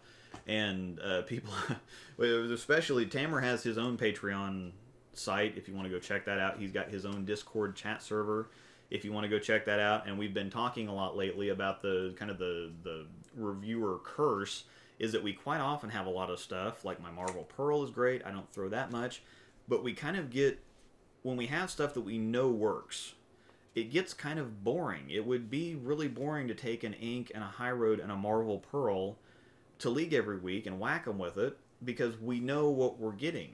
We know what we're getting, we know what we have, we know what's going to happen, and we would like to feel like we're actually bowling. Like we're actually bowling, as stupid as that sounds, to not take big smart reviewer guys are not taking the stuff that we know absolutely works. For him, it's the Black Widow Gold works really well for him, but it's not interesting enough, I guess. So that's kind of the reviewer curse of I want to take the newer stuff, I want to bowl with the newer stuff, whether it works out or not, It's like instead of just kind of Old Faithful stuff. Got to run. Thanks for the live stream. Thanks, Richard. Probably 10 minutes past the time now because I'm rambling like crazy. Marvel Pearl, no rules Pearl. Definitely have a hole in my arsenal. I'm thinking solid cover stock and ASIM because of my release. Any recommendations? Marvel Pearl, no rules Pearl. Code X might be enough. The Code X would be kind of similar hook potentials with those. If you want to go really big, Halo is coming out, so I would take a look at that. You could go with the Sherlock. You said that you have a little bit flatter release. So it seems if you like your Marvel Pearl and your No Rules Pearl, probably something like the Halo, because the nano cover stock is has some very strong characteristics. It's very continuous. It doesn't matter what ball it's on. The nano cover stock is very continuous. It blends wet dry extremely well, so it doesn't burn up a whole lot of energy hooking. So I would say Halo would be a good one to look at. Anything nano, really. I mean, even if you don't, I would honestly, even though you're saying solid and ASIM, I would very highly recommend the Idol. I would actually recommend the Idol because of the back end transition. ASIM stuff with more torque can kind of stand up on the back end. I don't think it really happens with the nano cover stock. But I would, based on what you're saying here, I would actually recommend the Idol. So, announce your trip. I'll take you to some breweries around town. This is something we haven't even put anything together yet. So there's something I want to say, but we don't have any details about it yet. So I'm not going to say anything. But both Tamara and I will be at Nationals next year, hopefully together. We're still trying to finalize. We're still trying to figure out all how that's going to work and logistics. get times together, because Tamara needs to go in kind of mid-May, and I think we've got the state tournament at our center, and so that kind of throws a wrench into, especially for Anthony. But I'll take you to some breweries around town. That would be heckin' awesome. I'm on this big sour kick. I would have had Distill Brewery's wild sour tastes amazingly close to La Folie. Or La Folie, I think is how it actually is pronounced. But I drank it all. So I don't have any for now. She's got a Bomb Pop Smirnoff. But I'm just saying, if this is my last one, we can make a run. Yeah. Heck yeah. I just found out after 4.5 years of bowling, my span's been too short. I have to get my stuff replugged. That actually sucks. Yeah, and that's why it's hard to trust pro shop guys, because some will say, well, this is absolute, and some will say that's absolute. There's a blend between. Have you ever done a fitting on? Yeah, I need to update that, but the better thing is Rick Hamlin or actually HY Bowling Concepts, Hamlin Yamasaki. Rick Hamlin, Gary Yamasaki have a great kind of fitting, great kind of manual called Revolve. It's fairly expensive, but my God, is it in depth. I think it's $300. Don't quote me on that, Rick or Gary. But it's fantastic manual. You're not going to learn any more. And I look at that, and I feel dumb, and there's nothing else that I can do that's any better than that. And so there is a very fine line between comfort and functionality. If you have something that's extremely comfortable, it's usually not going to be that functional. And if you have something that's extremely functional, it's probably not going to be that comfortable. And so the biggest thing that I can tell you is that exit angle of the thumb is extremely important. You want to be able to have a clean release, and so having your thumb come out of the ball with no drag on it is extremely important. However you have to accomplish that is however you have to accomplish that. So that was something that in trying to... It's one thing to have the ball sitting on your hand and feeling great, but if you go to release it and it feels like crap or you can't get out of it, it's a whole different story. And so that's the biggest thing that he really impressed on me, is that it's something that I had never thought of, is it doesn't really matter how it feels on your hand, because it could feel great on your hand and feel awful coming off your hand, but exit angle of the thumb is extremely important to get your thumb out clean so that you have that nice snappy clean release. That's what matters the most, and of course not chewing your hand up. So that's a big topic for another day. But handcrafts, that happens. Father gave me a skyrocket. He hated, he ruined it. Tried making a pearl solid by sanding it down with 500 pads. Yeah, that's tragic. Now use trusted references for PSOs, and even then, some people will recommend some people, and it's kind of like, man, I know. If you have the proper fit, your hand should not, bowling should not hurt. And that's the one thing, is that I had I had some very old videos that I didn't have. I kind of got on a trend of a lot of reverse in the fingers and not so much reverse in the thumb, and I kind of went a little bit overboard, so that's why I don't necessarily direct people to those videos anymore. So now I'm kind of right in the middle, but bowling should not hurt, and that's the thing, is I always show people my hand. I don't have blisters anywhere, I don't have calluses, I don't really have anything going on with my hand. I don't chew my hand up while I'm bowling, and I have very moist skin. It's very easy to tear something or create a blister or whatever else. People who have dry skin just have dry skin, and so there's not a whole lot of rubbing, there's not a whole lot of friction. But when you have moisture skin, very, very high friction, it can create a lot of rubbing. I don't have any rubbing. So, and I can go out and bowl, I can go out and make videos, and I can throw 200 shots. And that's when my hand just kind of start to get tender. So, let's see. What? You're such a chick. Yeah, I know. That's genderizing. We know all about genderizing. My tendons have been sore. That's how I found it. Yeah, it will get on your hand like that. You have people like Dick Allen, who's only good in team format. That's kind of interesting. I would rather bowl. Let me see. Oh crap. That reset my stuff. Oh crap, I got a bunch of comments. I'll try to catch up to the comments, I swear. Dick Allen, who's only good. I really like team bowling. It's hard for me to pay it. So we have a lot of sweepers around town here, and we usually go to Kansas City for them. It's about an hour away. But man, I can't get into singles bowling anymore. It's so hard, because I'll be bowling and I'm like, okay, well, I've bowled 3 games, now there's 8. I'm kind of bored and ready to move on now, because it's just me bowling for me. There's not like this team thing, and so it's so much fun. Team bowling is so much fun. I really do enjoy team bowling. I've still got 4 years of eligibility in college too, so heck that. You had to take 3 balls every term. What are you taking? I'm taking the Pitch, Black Hustle, Link, and Intense Fire. That's extremely easy. I'm taking the Idle, the No Rules Pearl, and the Hectic. I have other stuff that I would love to take. The Marvel Pearl's great, but Idle, No Rules, Pearl, Hectic. Very, very easy decision. Learn to get the thumb out. We'll tear the thumb up no matter the fit. I learned that the hard way. Yeah, you gotta get your thumb out of the ball clean.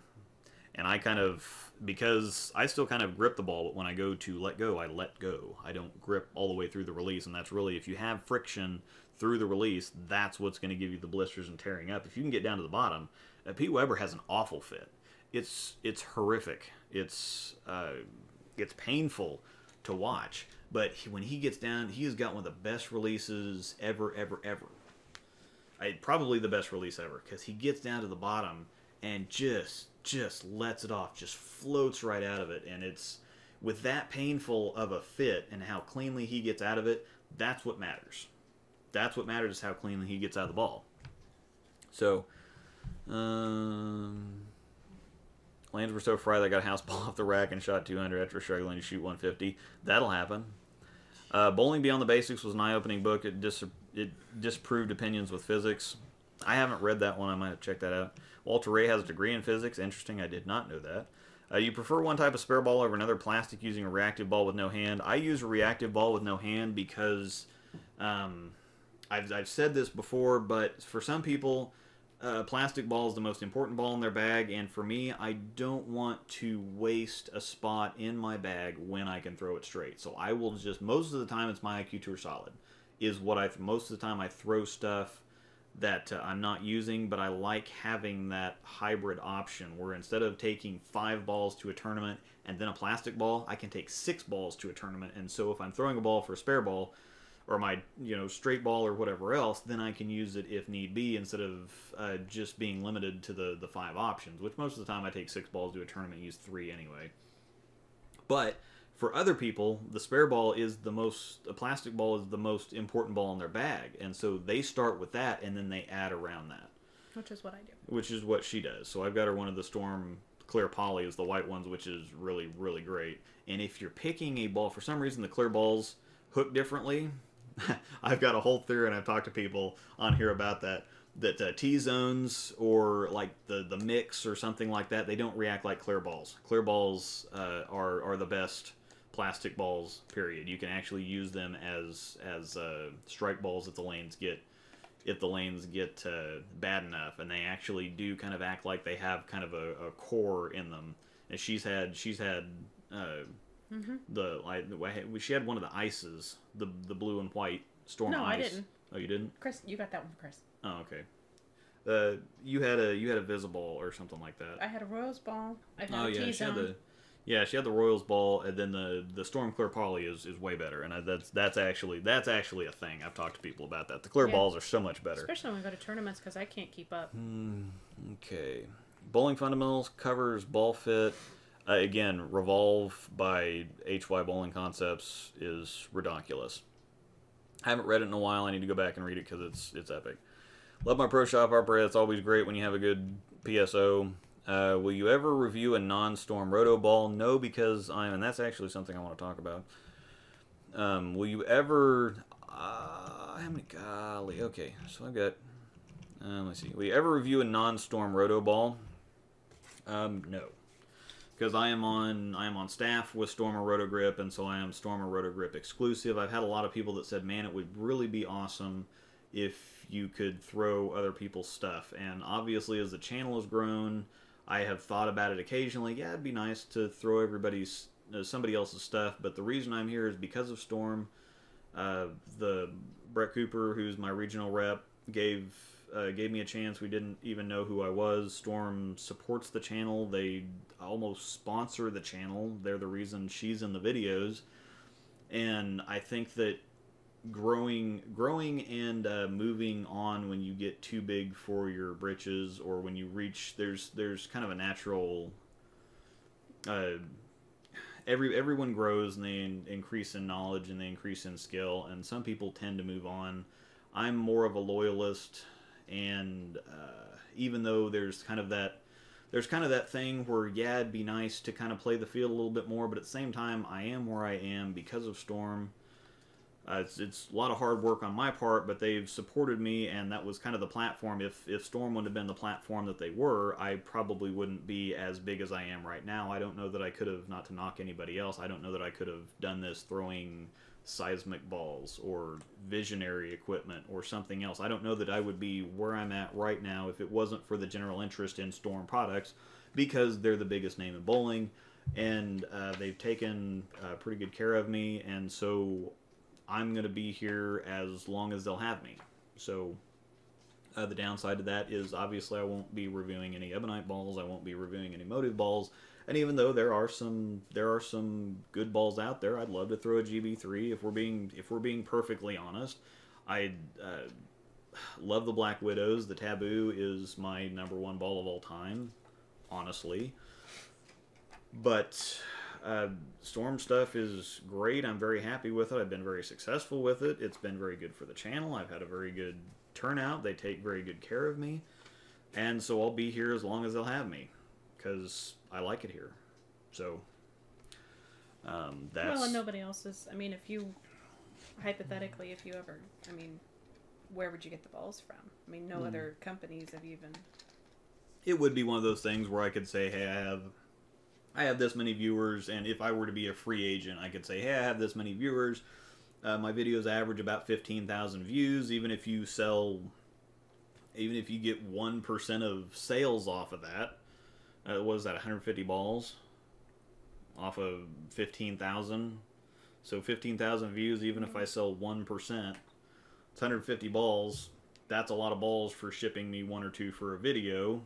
But most of them have gotten too big for their britches, so... That's the trade-off, so... But, again, I like where I'm at. I'm very happy with where I'm at, and so... I guess... you could say, unfortunately, I won't be reviewing anybody else's stuff. I could say, fortunately, I won't be reviewing anybody else's stuff, because I've got such a good thing going on here, so... Yeah, and then the other side, if somebody sent you a crappy ball, you're like, oh, hell. Yeah, there's a lot of time that goes into reviewing equipment and having to push through on a ball that I don't really like or not looking forward to. Yeah. And heckin' dag nab. If I could get that would make my life complete. If I could just get him to release some of that overseas stuff here. That is my one frustration. It's my one frustration. Okay, love Tamer Bowling. He's awesome. Yeah, Tamer's awesome. I got to meet him actually at Nationals for the first time. That was very cool. I got to bowl with him, and Sean Jensen, one of his testers, was out there. The faceless, you only see the you only see the bowling in the video. But yeah, Tamer's great. I had a lot of fun. We actually, like I said, I got to bowl with him, not just in the same squad. We actually bowled on the same pair, so I got to bowl with him. I got to talk to him. We hung out for a little while. He was back. He was BJ? Yeah, he was back in town to do some of the side action because he came. They're fairly close to Syracuse, or instead of about a 4-hour drive, so they were close enough to where they just bowled the tournament the first time, and then they came down later, and we just happened to be there same time. That's when he was thinking of coming down anyway, and so everything just worked out. So it was pretty awesome. Very highly recommended if you have not checked out. Tamer Bowling would be the place that you can go to get reviews for all the other stuff. And it's very interesting too to see when we do review the same ball, to see the differences, because we kind of had the Daredevil, and it's interesting because we had the Daredevil Danger and the All Out Show Off back. It kind of flipped. They like the Danger more, I like the All Out more, and then as they use it a little bit more, they kind of came to my conclusion, and there's some other stuff that as I've used more, we'll have big differences, and as I've used them more, I've come to their conclusion. Or sometimes we just have our own separate opinions about it, and stuff shapes up different for him, and stuff shapes up different for me. So it's very nice to have a couple of very good reviews, very high quality stuff. I would like to think that we're both very consistent. And I really love the way that he words stuff, and so I like actually watching, even though I've thrown the ball and done my own review, I really enjoy going and watching what he has to say about it, because sometimes he gets into stuff, he gets into angles that I hadn't seen before, he words stuff a certain way that I really like, and so I'm a big fan of his channel, and I actually, even though I throw the stuff myself and make my own reviews and have my own opinions, I value very much what he has to say about the same stuff that I'm reviewing. So, yeah, his kid at the end of the reviews is adorable. Yeah, donate to both of you. Yep. That's awesome. Very, very awesome. He has good stuff. We actually, we need to subscribe. We've talked about it. We need to subscribe to each other's Patreon so that we can kind of see what we're doing. That's the one thing, is you can't. In the Discord, the chat server, we can allow somebody into the private server if we, or the members only server, should we so please, but there's no way to do that Patreon, so you just have to sign up. That's how I'm in there. Oh dear. Yes, Kratos, we were sponsored by Storm, so kind of can't. Again, I would say fortunately, because I got such a good deal going on with Storm, very happy with where I'm at, very happy with everything. So yeah, I would say fortunately. We do a 1 hour long review of Gucci Gang. I don't know anything about Gucci Gang. What is that? I have no idea. Okay. But I could probably... yeah, you'll have to look at that. I can talk forever about anything, so challenge accepted. Nano, you don't like the... Yeah, wait, I like the Idol. Never mind, Nano is okay. Yeah. The IQ Tour Nano was incredibly, incredibly awesome. The show-off, most people don't know that's actually Nano. If it's Microbyte, the Roto Grip cover stock Microbyte is Nano. Crossroad or High Road, I like the Crossroad better. Yeah, definitely beer run. I need some more of that wild sour. Distill Brewing Wild Sour, if you can't find La Folly. Crossroad or High Road, I like the Crossroad better. I never had a Crossroad, so I can't really... I love the High Road. I've had a couple of those, but I can't really say anything about the Crossroad. It looks pretty good. How do you feel about an offset thumb hole? There's really no such thing as an offset thumb hole. You can... That's the one thing, is that all these different... They say that, well, you can't get to this... You can get to any drilling anything off a standard T-grip. They just may not be conventional measurements. It might not be an 1/8 reverse. It might be 33/64, or that's not an 1/8, but just for example, you might have something that's 33/64 reverse, or even 33/128 reverse, or something like that. It may not be a conventional very simple fraction. But you can get to anything off of a standard T-grip. It just depends on the orientation or how you look at it. Some people say, well, I've fit people up before and Of give them the ball. It's like, well, why is the thumb offset? I'm like, well, it's not offset. This is a standard grip. Or some people say, okay, well, why is instead of looking at it and seeing an offset thumb, they'll look at it and say, well, why is the middle finger and ring finger not equal? Well, it's because most people's span from their ring finger to their thumb is a little bit further than from their middle finger to their thumb. And so, depending on how it's oriented, depending on how you're looking at it, it can either look normal, it can look like the thumb's offset, it can look like the ring finger's offset, but you can get to anything that you want to get to off of a standard T-grip. It just may not be conventional or easy or small fractions. Yeah, beer run, that's probably going to happen. I got to go back up to that. Oh man, I'm going to try to keep up with these comments here, sorry.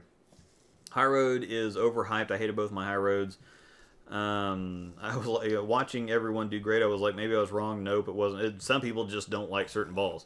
The High Road, just because it's got a higher RG, and so it kind of lopes for some people. It can be very over-under for some people, and can be the best thing ever for other people. I don't have my highest. I have my highest consecutive 3-game series with the IQ Tour Solid. Believe it or not. So my middle and ring fingers should not be a little sore after bowling. It's probably, yeah, I have sweaty hands also though, and see that's what, people with sweaty hands or people with drier hands tend to have less reverse. They have to have angles that allow them to, the best term is angle, not pitch. That's preferred. Most people say pitch because you know what you're talking about, but it's really should be angle. So people with dry hands that aren't as able, they don't have the tackiness of they don't have the skin friction, kind of is a physics term or an engineering term or something. They don't quite have the skin friction, so they need angles that are a little bit more forward to be able just to hang on to the ball so it doesn't slip off. And so you shouldn't be sore after bowling. It could be a product of fit or release, or it could just be one of those things that you have to deal with just because of the sweat. I can get away with a lot of things because I don't have any trouble hanging on to it, but the problem is that I can have, if it's a little bit hot in the bowling center, I can have a lot of trouble getting rid of the ball because I just can't let it off. Where some people with dry hands, that's not a problem for them. That actually, more moisture, more humidity actually helps them to be able to hang on to the daggone thing. So some things are a give and take. Like the High Road, prefer the IQ Tour. I actually just ordered another IQ Tour because I've used the one that I ordered just a few months ago so much that it's so beat up that I can still use it, but I can tell that I need a new one. No, in my bag currently, no rules pearl, code black, hot sell, opinion on next ball. Probably need something in the middle because you've got a big gap from no rules pearl and code black, which are fairly similar all the way down to the hot sell. So you might look at something. Roto Grip really doesn't have it. Well, Hustle Link. Hustle Link would probably be a good choice. High Road would probably be a pretty good choice. Matchup Black Pearl wouldn't be a terrible choice either. That hooks a little bit more than it's supposed to. Garbage Ball Blast Fame. I don't know what that means. I use plastic because shooting 10 pins at the houses beat the hell out of the bowling balls.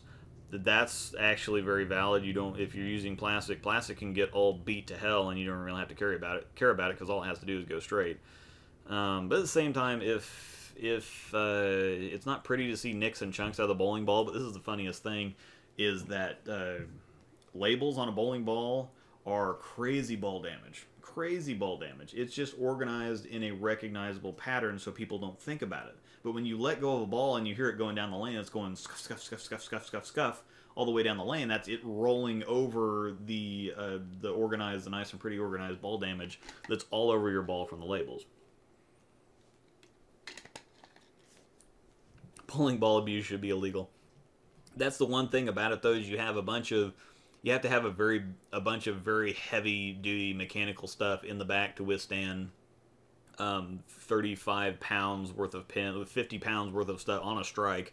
If you're using a 15-pound bowling ball and all bowling pins are about 3.5 pounds, you've got 50 pounds worth of stuff going at a very high velocity back into the pit, and it has to be able to withstand that over and over and over and over. And guys that like to throw 30 miles an hour at their 10 pins, and if you miss a 15-pound bowling ball going 20 miles an hour, hitting those backer boards back there, it had to be fairly stout stuff. Thoughts on using urethane for spares? Yeah, you get a lot of people will use a pitch black so that they can have their urethane option and also have that because they don't. Urethane kind of is their plastic, so that's cool. Yep, that's where Tamer reviews come in. Like I said, for all brand ball reviews, if you want to go see Ebonite stuff or Brunswick stuff or any kind of other stuff, Tamer's channel would be the one, the top of my recommendation list, really my only recommendation. Urethane's awesome for spares, especially on fried lanes. You cook eggs on, yeah. I have a mix, but I use my pitch black as a spare ball last resort. Seems to work for me after I focused on actually shooting 10 pins correctly. Yeah. Tamer is not sponsored.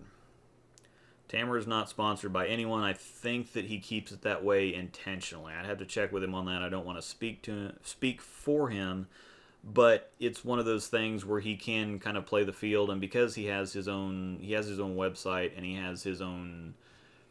I know that the guy that owns Jesse James that owns the pro shop that I still kind of work at. Jesse could be on staff with anybody should he so choose, but being a pro shop operator, it's more in his best interest to kind of stay unaffiliated. So I think that that's kind of the thing, that's kind of the angle that Tamer's got going on too. Had a pitch blue for a long time, uses it all the time for spares and tournaments, and for striker balls a lot as well. Recently got a pitch black, and it's one of my favorite balls ever. I hate urethane, but everybody seems to get along pretty good with the pitch black. They actually like the pitch black quite a bit. So, and yeah, Tamer also does have a ton of different testers. So even if you were to get on staff with somebody, he wouldn't necessarily be in all the videos, but they're kind of his videos. So, how about Tom Sorsey's storm ball reviews? They're insightful, not just strikes. His channel, from what I watch his channel.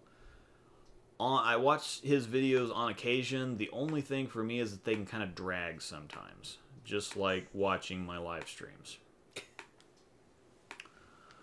So yeah, if you really like getting in deep, if you like a little bit shorter and more to the point stuff, that's when Tamer and I's reviews come in.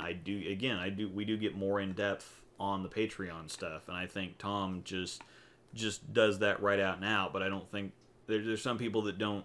They just want to see what the ball does. They want to get a couple comments. They don't want to watch a 10-minute video getting super in-depth, and that's why I've actually kind of reined back some of my stuff and have reserved the more coaching and the in-depth and the knowledge stuff for the hardcore people that want to get on the Patreon stuff. But yeah, Tom's ball reviews are very, very insightful, very in depth. They're not just showing, they're not just showing a lot of strikes. So, yeah, that's what motive means by the logos don't affect the ball roll. Is that the logos are actually integrated with the ball. The logos are actually made out of the same cover stock material, so they're kind of seamless. The one problem with that is sometimes their logos can, because it's more pieces, sometimes the logos can kind of separate from the ball, and they have had issues with those cracking. But yeah, they don't, motive balls do not have etched in labels. So, yep. Back to the offset thumb hold, you mean something like the Sarge Easter grip? No, the Sarge Easter grip is actually an offset ring finger, where someone has too many revs, and so they're using a Sarge Easter grip to cut down on their amount of revs, because the middle finger is fingertip and the ring finger is conventional, so that they really only get one finger, catching the ball at the bottom. So that that's for people to kind of cut down their rev rate a little bit more comfortably without physically having to try to bail out of the ball. So they can just keep their natural release and will not get as much, or will not get as many revs on it. So, have you ever thrown the IQ? No, I did not have a Blueberry IQ Tour. That's one of those that I had always wanted, but the all-out show-off kind of acts like an IQ Tour Fusion, believe it or not. Very similar to my eyes there. We love your live streams. Some people don't. There was one guy that asked me, it's like, wow, somebody actually sat there. I didn't put live stream in the title though, so that was probably my fault. He's like, wow, somebody actually listened to you ramble for 90 minutes? And, well, no, not really. I think people kind of come in and go, or go in and go out. But yeah, this is a live stream's a little bit different thing than I wouldn't turn on a video camera and ramble at it for 90 minutes for a video, unless we're doing like beer frames, in which case, yeah, I guess I would turn on a video and ramble at the camera for 90 minutes. Would increase 2 hours. Yeah. Would increasing ring finger span transfer more load to it? Yeah. If you do extend one, if you make it kind of tightens your grip. If you extend it, it's going to tighten your grip, but at the same time, you don't necessarily want to do that. But yeah, either extending your ring finger span or decreasing your middle finger span would balance. If you find that you have an unbalanced load between your fingers, you might want to adjust one or the other to kind of more equally even out. And most people have kind of a dominant finger. I would say that my dominant finger is kind of my middle finger. Some people more dominant. Some people share the load, and some people have a more dominant ring finger. But yeah, if you want to transfer the load a little bit, you could. Note on Sarge East. Okay, let me go back. Storm Ice for free. Give it to my friend. How to react to spare ball. I challenged him to a spare ball game, and his ice hooks more than my Brunswick slingshot. Interesting. Note on Sarge Easter grip. That's what I use because I have a rock climbing injury due to my ring finger, or to my ring finger, and the Sarge Easter grip eases tension on that finger. Yeah, that does do the same thing. I've actually had people that, there's one guy that had broken his middle finger, and so he actually used his first finger and his ring finger to grip with, so that was kind of interesting. But will you ever do a giveaway? If so, I can win. Yeah, if so, can I win, please? We're trying to work towards the giveaways. Once the channel gets to a point where we can sustain it, then yes. And that's actually, we did do, I'm kind of working towards that. I don't like the idea of giveaways so much as contests. Because there's a lot of people that will say, well, it's just they're just trying to go for a subscriber drive. Like, we'll give away so much once we get to a certain subscriber number, and so everybody just goes out and tells all their friends, okay, well, subscribe to my channel. I don't want it to necessarily be a drive like I'm just trying to give away something to get more viewers. That's it's more of a give it back and a thank you. Yeah, it's for being here. Exactly. That's yeah. I was kind of trying to. I would rather not try to do like a membership drive and try to give something away to get people to like my channel. I would rather do something for the people that have already been watching and supporting my channel. We did a and this is something that I'm going to do again, but for March Madness, for the men's college basketball tournament, everybody fills out a bracket or whatever. I had a bracket challenge, and so we had whoever had the winning bracket was going to win a jersey of their choice on YouTube, and whoever won my Patreon bracket was going to get a free ball. Well, actually, one of my Patreon subscribers won the YouTube bracket, and so I gave him a ball too, so we did give away a couple balls for that. But yes, that is giveaways, or giving back, really, not so much giveaways, but just giving some stuff back is kind of in the works, not quite there yet, but we're getting close.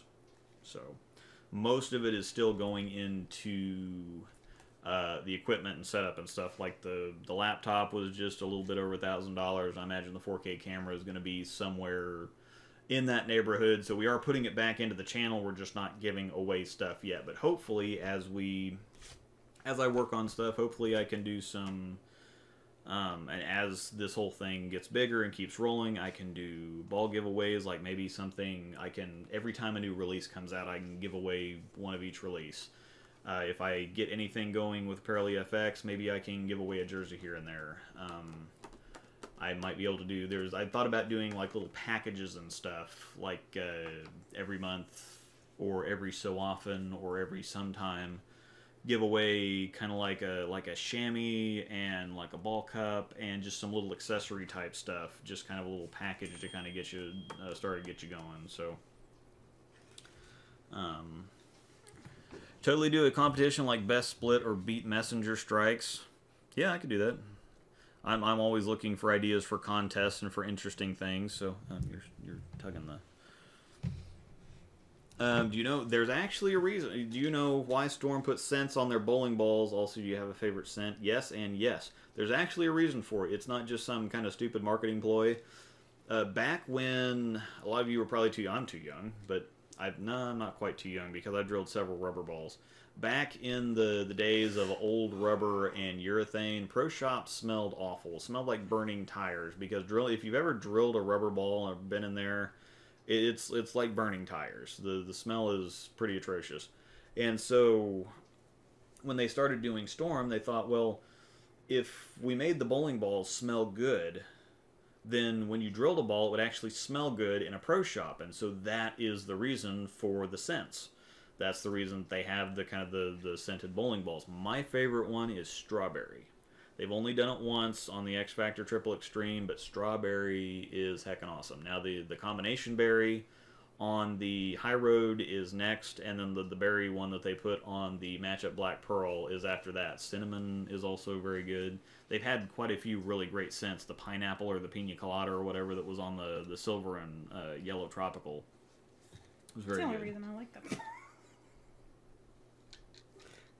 There was a main reason I wanted that, I should say. Are there any lines you've heard in bowling commentary that stuck with you? I don't know. That's an interesting question. I've heard several good. I don't think that there's anything that I can really think of off the top of my head. I'm not really a. That's not. Movie quotes. Movie quotes. But there are a lot of good points. Most of the time, you'll hear those in either the extra frame commentary. They try to stick to kind of normal stuff on TV shows and stuff like that. But extra frame commentary, you hear a lot of good stuff when they have kind of the time and you're just in qualifying and they have discussions. Those are the best time. The extra frame, which is actually Flow Bowling now. Those are the best time when you find those gems that they have a guest on and they make an interesting point about something. And I would have to. I'm gonna have to plead the fifth on that. Because I don't really. There's nothing that comes to mind. I know that I have heard some really good ones. Nothing comes to mind at the moment. 60 feet to success. Yeah, 60 feet to success. That's a line that has stuck with me. I was thinking more of good lines, but. Note 2 on the Sarge Easter, because the ring finger's deeper into the ball, it helps me stay behind it, not go around the ball. That's another great point. I guess I'll get a Hustle link because everyone says it's great. I thought about getting a bowler shirt so I can look like I know what I'm doing jersey or polo. Think the jersey, I really do like the jersey. Like this one I've got right now is an Apparel EFX jersey. If you weren't here earlier, haven't seen my video, I do have a deal going on through the end of July. It's with Apparel EFX. It's 15% off any regularly priced purchases of $100 or more. The code is RC23. You can either use that at checkout, or if you send the contact for this, if you want to get a custom jersey, is Brian at apparelefx.com. It's BRIAN at apparelefx.com. Reference the code, and he'll get you all set up with a custom jersey. But they're like golf shirts. They're the very light material that keeps you dry, keeps you cool, whatnot. And I've been very happy with especially the customer service. I mean, the jerseys are great, but the customer service is just crazy. So yeah, definitely. Let me see here. Jersey, and that's the thing, is I used to, a while ago, people used to think that you were a tool if you walked in with your jersey. It's like, oh, look at Mr. Serious Jersey guy walking in here with his 6 bowling balls and everything. They're so daggone comfortable that I just didn't care anymore. I don't care if anybody thinks, well, you're just coming into a league night and you're all dressed up, you're wearing your jersey and your fancy, you know, $100 jersey and all your 6 bowling balls. And I'm like, well, I brought all the bowling. I'd only need 3 bowling balls. I brought the 6 because I wanted to, and I wear the jerseys because they're heckin' comfortable. So I don't even really care about anything else. The jerseys are insanely comfortable. Very highly recommended. Candy Apple on the Fight was actually really good. Yes, this is Clee Swag. This is still going on very strong. I'd like to get the ratings on this show later. I will actually have the ratings on this show earlier. I'm kind of surprised it's gone on this long. I've still got 40 people watching me just ramble at a camera. IQ Tour Rising is Pina Colada, freaking naturally. Oh, man, they've got some really... There's one other... What's the other one that... like... There's one that's blueberry cheesecake or something that's overseas. There's some overseas stuff that really smells good. The code 0 is iced cranberry, and that's really awesome. Who do you think you are? I am. Yeah, hit the like button. Yeah, I heard something the other day. Somebody was like, yeah, we know. It's been the same thing, hitting the like button and sharing and whatever else. It's YouTube algorithms. That's all that is. Who do you think you are? I am. Yeah, that's heckin' epic. Hambone, good old Rob Stone. Whatever happened to Rob Stone? You know, it with whoever that Rob Stone was with CBS Sports or something like that. Depends on which. If they're broadcasting on ESPN, it's going to be Dave Ryan. If they're on Fox, it's depending on where they're at. I think Rob Stone is actually coming back with a move to Fox Sports. I think Rob Stone's actually coming back. So that's what I think happened there. Good to go, man. Thanks for the info. Have a great night. Thank you, Addy Cakes. Did he bet on Smallwood? Randy Peterson, after Belmo said good next couple of games. To Tom at World Championship 26. I think it's one of those things that you can see as a bowler when somebody's got a really good look, and I think that you can always have a feel if somebody doesn't trip all over their own feet, that things are just going their way. And there's some days where things are not going your way, some things where things are just going your way. So I think that probably Belmo looked at it and said, well, with the look he's got, he should win this. So that was it's probably just one of those intuition things. Saw Rob Stone's working the U.S. World Cup broadcast. Yeah, probably the whatever TV station or whatever it was on. Need the cool and dry. Keep my winter fur on year round. Okay. Overseas is just, they send all the cool stuff overseas. Heckin' pissed. Yeah, again, cool and dry jerseys are great. Talk to Brian Apparel EFX. And that's the other funny thing is that I've had a lot of people tell me, well, I can't use the code because most of the stuff on their website's already discounted. Well, it's already discounted 30 to 40%, so that's even better than the 15% that I got for this special promo. But if you were to get a custom jersey or something, which is the custom jerseys start at 109, so you could get something, so you could get a custom jersey and you could just, get right over that line to qualify for the discount here. So drive smells really good. Yeah, yep. Pearberry from Virtual Energy. The Pearberry, yeah, smell like in my trunk for 3 years later. The blueberry muffin on the IQ Tour Fusion was very, very potent. we drive to Nationals and we took one of my buddies that just drilled a fresh new IQ Tour Fusion. It smelled like blueberry muffins all the way to Reno and all the way back, and for a while after that. We stuck your dad with that in the hotel room. Any more news on the Halo? I feel like you said you had more to talk about like 40 minutes ago, probably. That was right before the politic thing. Yeah. There was something else you wanted to say about the Halo in the winter? Yeah. I never got back to that, did I? No. So yeah, that's why I ramble. I totally can't even remember what I was going to talk about the Halo in the winter for. Should have skipped the politics. Probably. I wonder if I can still find that comment. Oh, dear God. Well, there was the one about the Halo be used for heavy volume patterns. Yeah, it'll be heavy volume patterns or longer patterns. Let me see. This is gonna be a while. No. Halo. No. I think it was.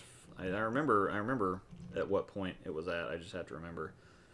Halo. I think that's what I was actually. When's your Halo and Winter video coming out? I think that's what I was going to address about that.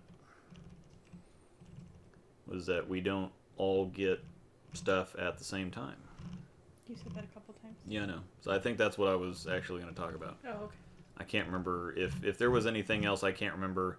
Why didn't Flo pick up the PWBA? Because the PWBA and the PBA are two separate things. The PWBA is put on by USBC, and PBA is their own thing. So they're technically negotiated separately in dealings. So because the PBA made the deal with Flow Bowling, it's PBA Extra Frame. So I think the PWBA will continue on Extra Frame, I believe, if Extra Frame's even still a thing. But the PWBA, I guess, didn't get in on the same thing, so I'm not entirely sure how that all works out. But I know that there were different...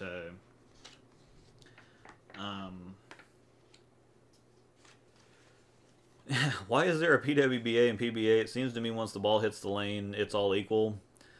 See, politics ruins everything. I think it's... I don't even want to answer that question. That's dangerous. I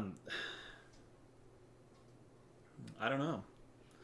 I mean, obviously, Liz Johnson can win on tour. I think that there's just I don't think it's necessarily a skill gap. I think it's more of a power gap. The guys have more of the power games, and they can put, just because of their speed and rev rate, they can put more X's up on the board more frequently. Obviously, Liz Johnson won a tournament. Kelly Kulick won the Tournament of Champions. It is possible.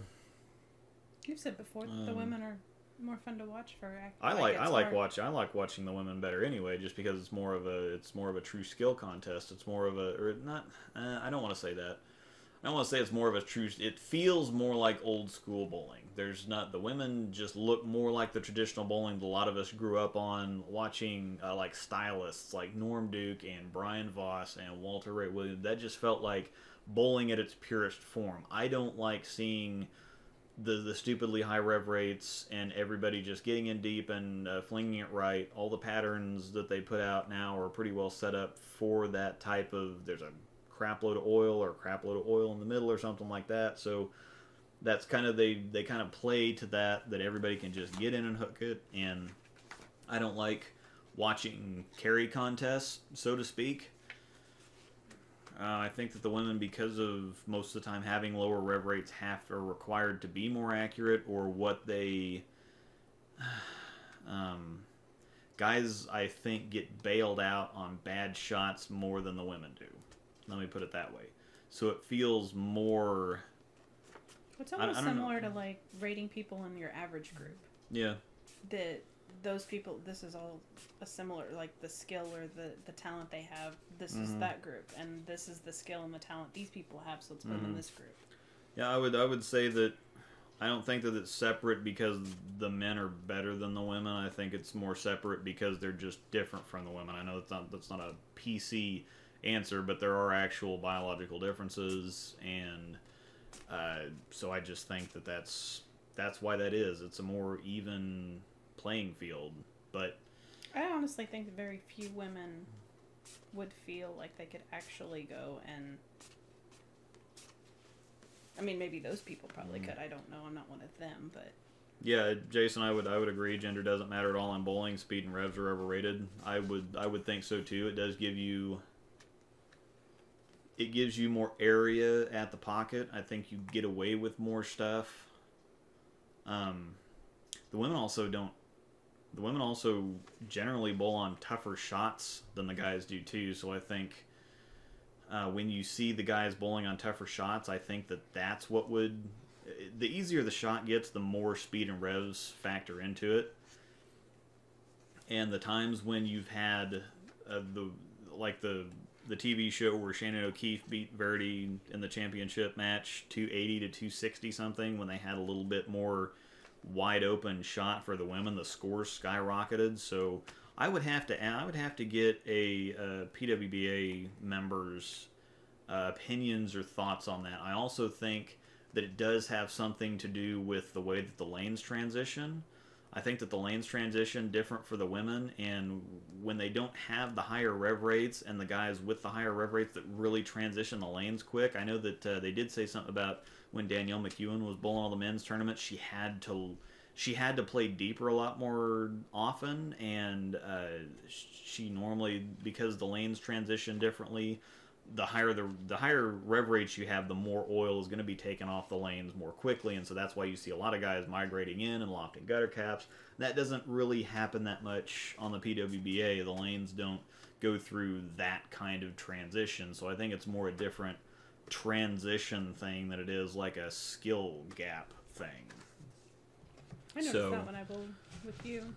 Yeah, so whenever we're filming videos, because I have a higher rev rate, I take the oil off the lanes faster. So there's one time where we did it backwards the last time, and it was really tragic because I thought I was helping by creating more traction for her, when it was actually hurting, because then she had to get in deep and doesn't have the revs to get the ball back up the hill. So I think that's where it's just a different game. It's not even about the gender thing, really. I mean, it is. I mean, you can look at it that way, I suppose. It's a different game between the men and the women, really. And bowling is a sport of transition. That's what bowling's about, is transition. So that's probably what the deal is on that. So. But yeah, I do agree that speed and revs are overrated, because you can have somebody that Daria and Verity are ridiculous, and there's plenty other women that are ridiculous. Shannon O'Keefe is ridiculous. The one I prefer, Verity's kind of my favorite one to watch, because it's just so clean and easy, and she can generate power, and she can smooth it out, and she's my favorite one to watch. I also love watching Liz Johnson, because Liz Johnson has been Liz Johnson the whole time that she's been out there, and I think she is a true testament to playing your A game and not being kind of seduced by what everybody else is doing. Just do what you know how to do what you do best, and just win. So PWBA is just going to be on Bowl TV and USBC's YouTube, probably. That's with Extra Frame kind of being absorbed by Flow Bowling, and being that the PWBA doesn't have their own agreement with them, I could see them just being on USBC's YouTube. So you're overrated. I'm overrated too. That's why I don't show myself. Some of these guys like to show the form. In a review video, it's about the ball reaction. I don't want anybody distracted, so I don't show my flailing.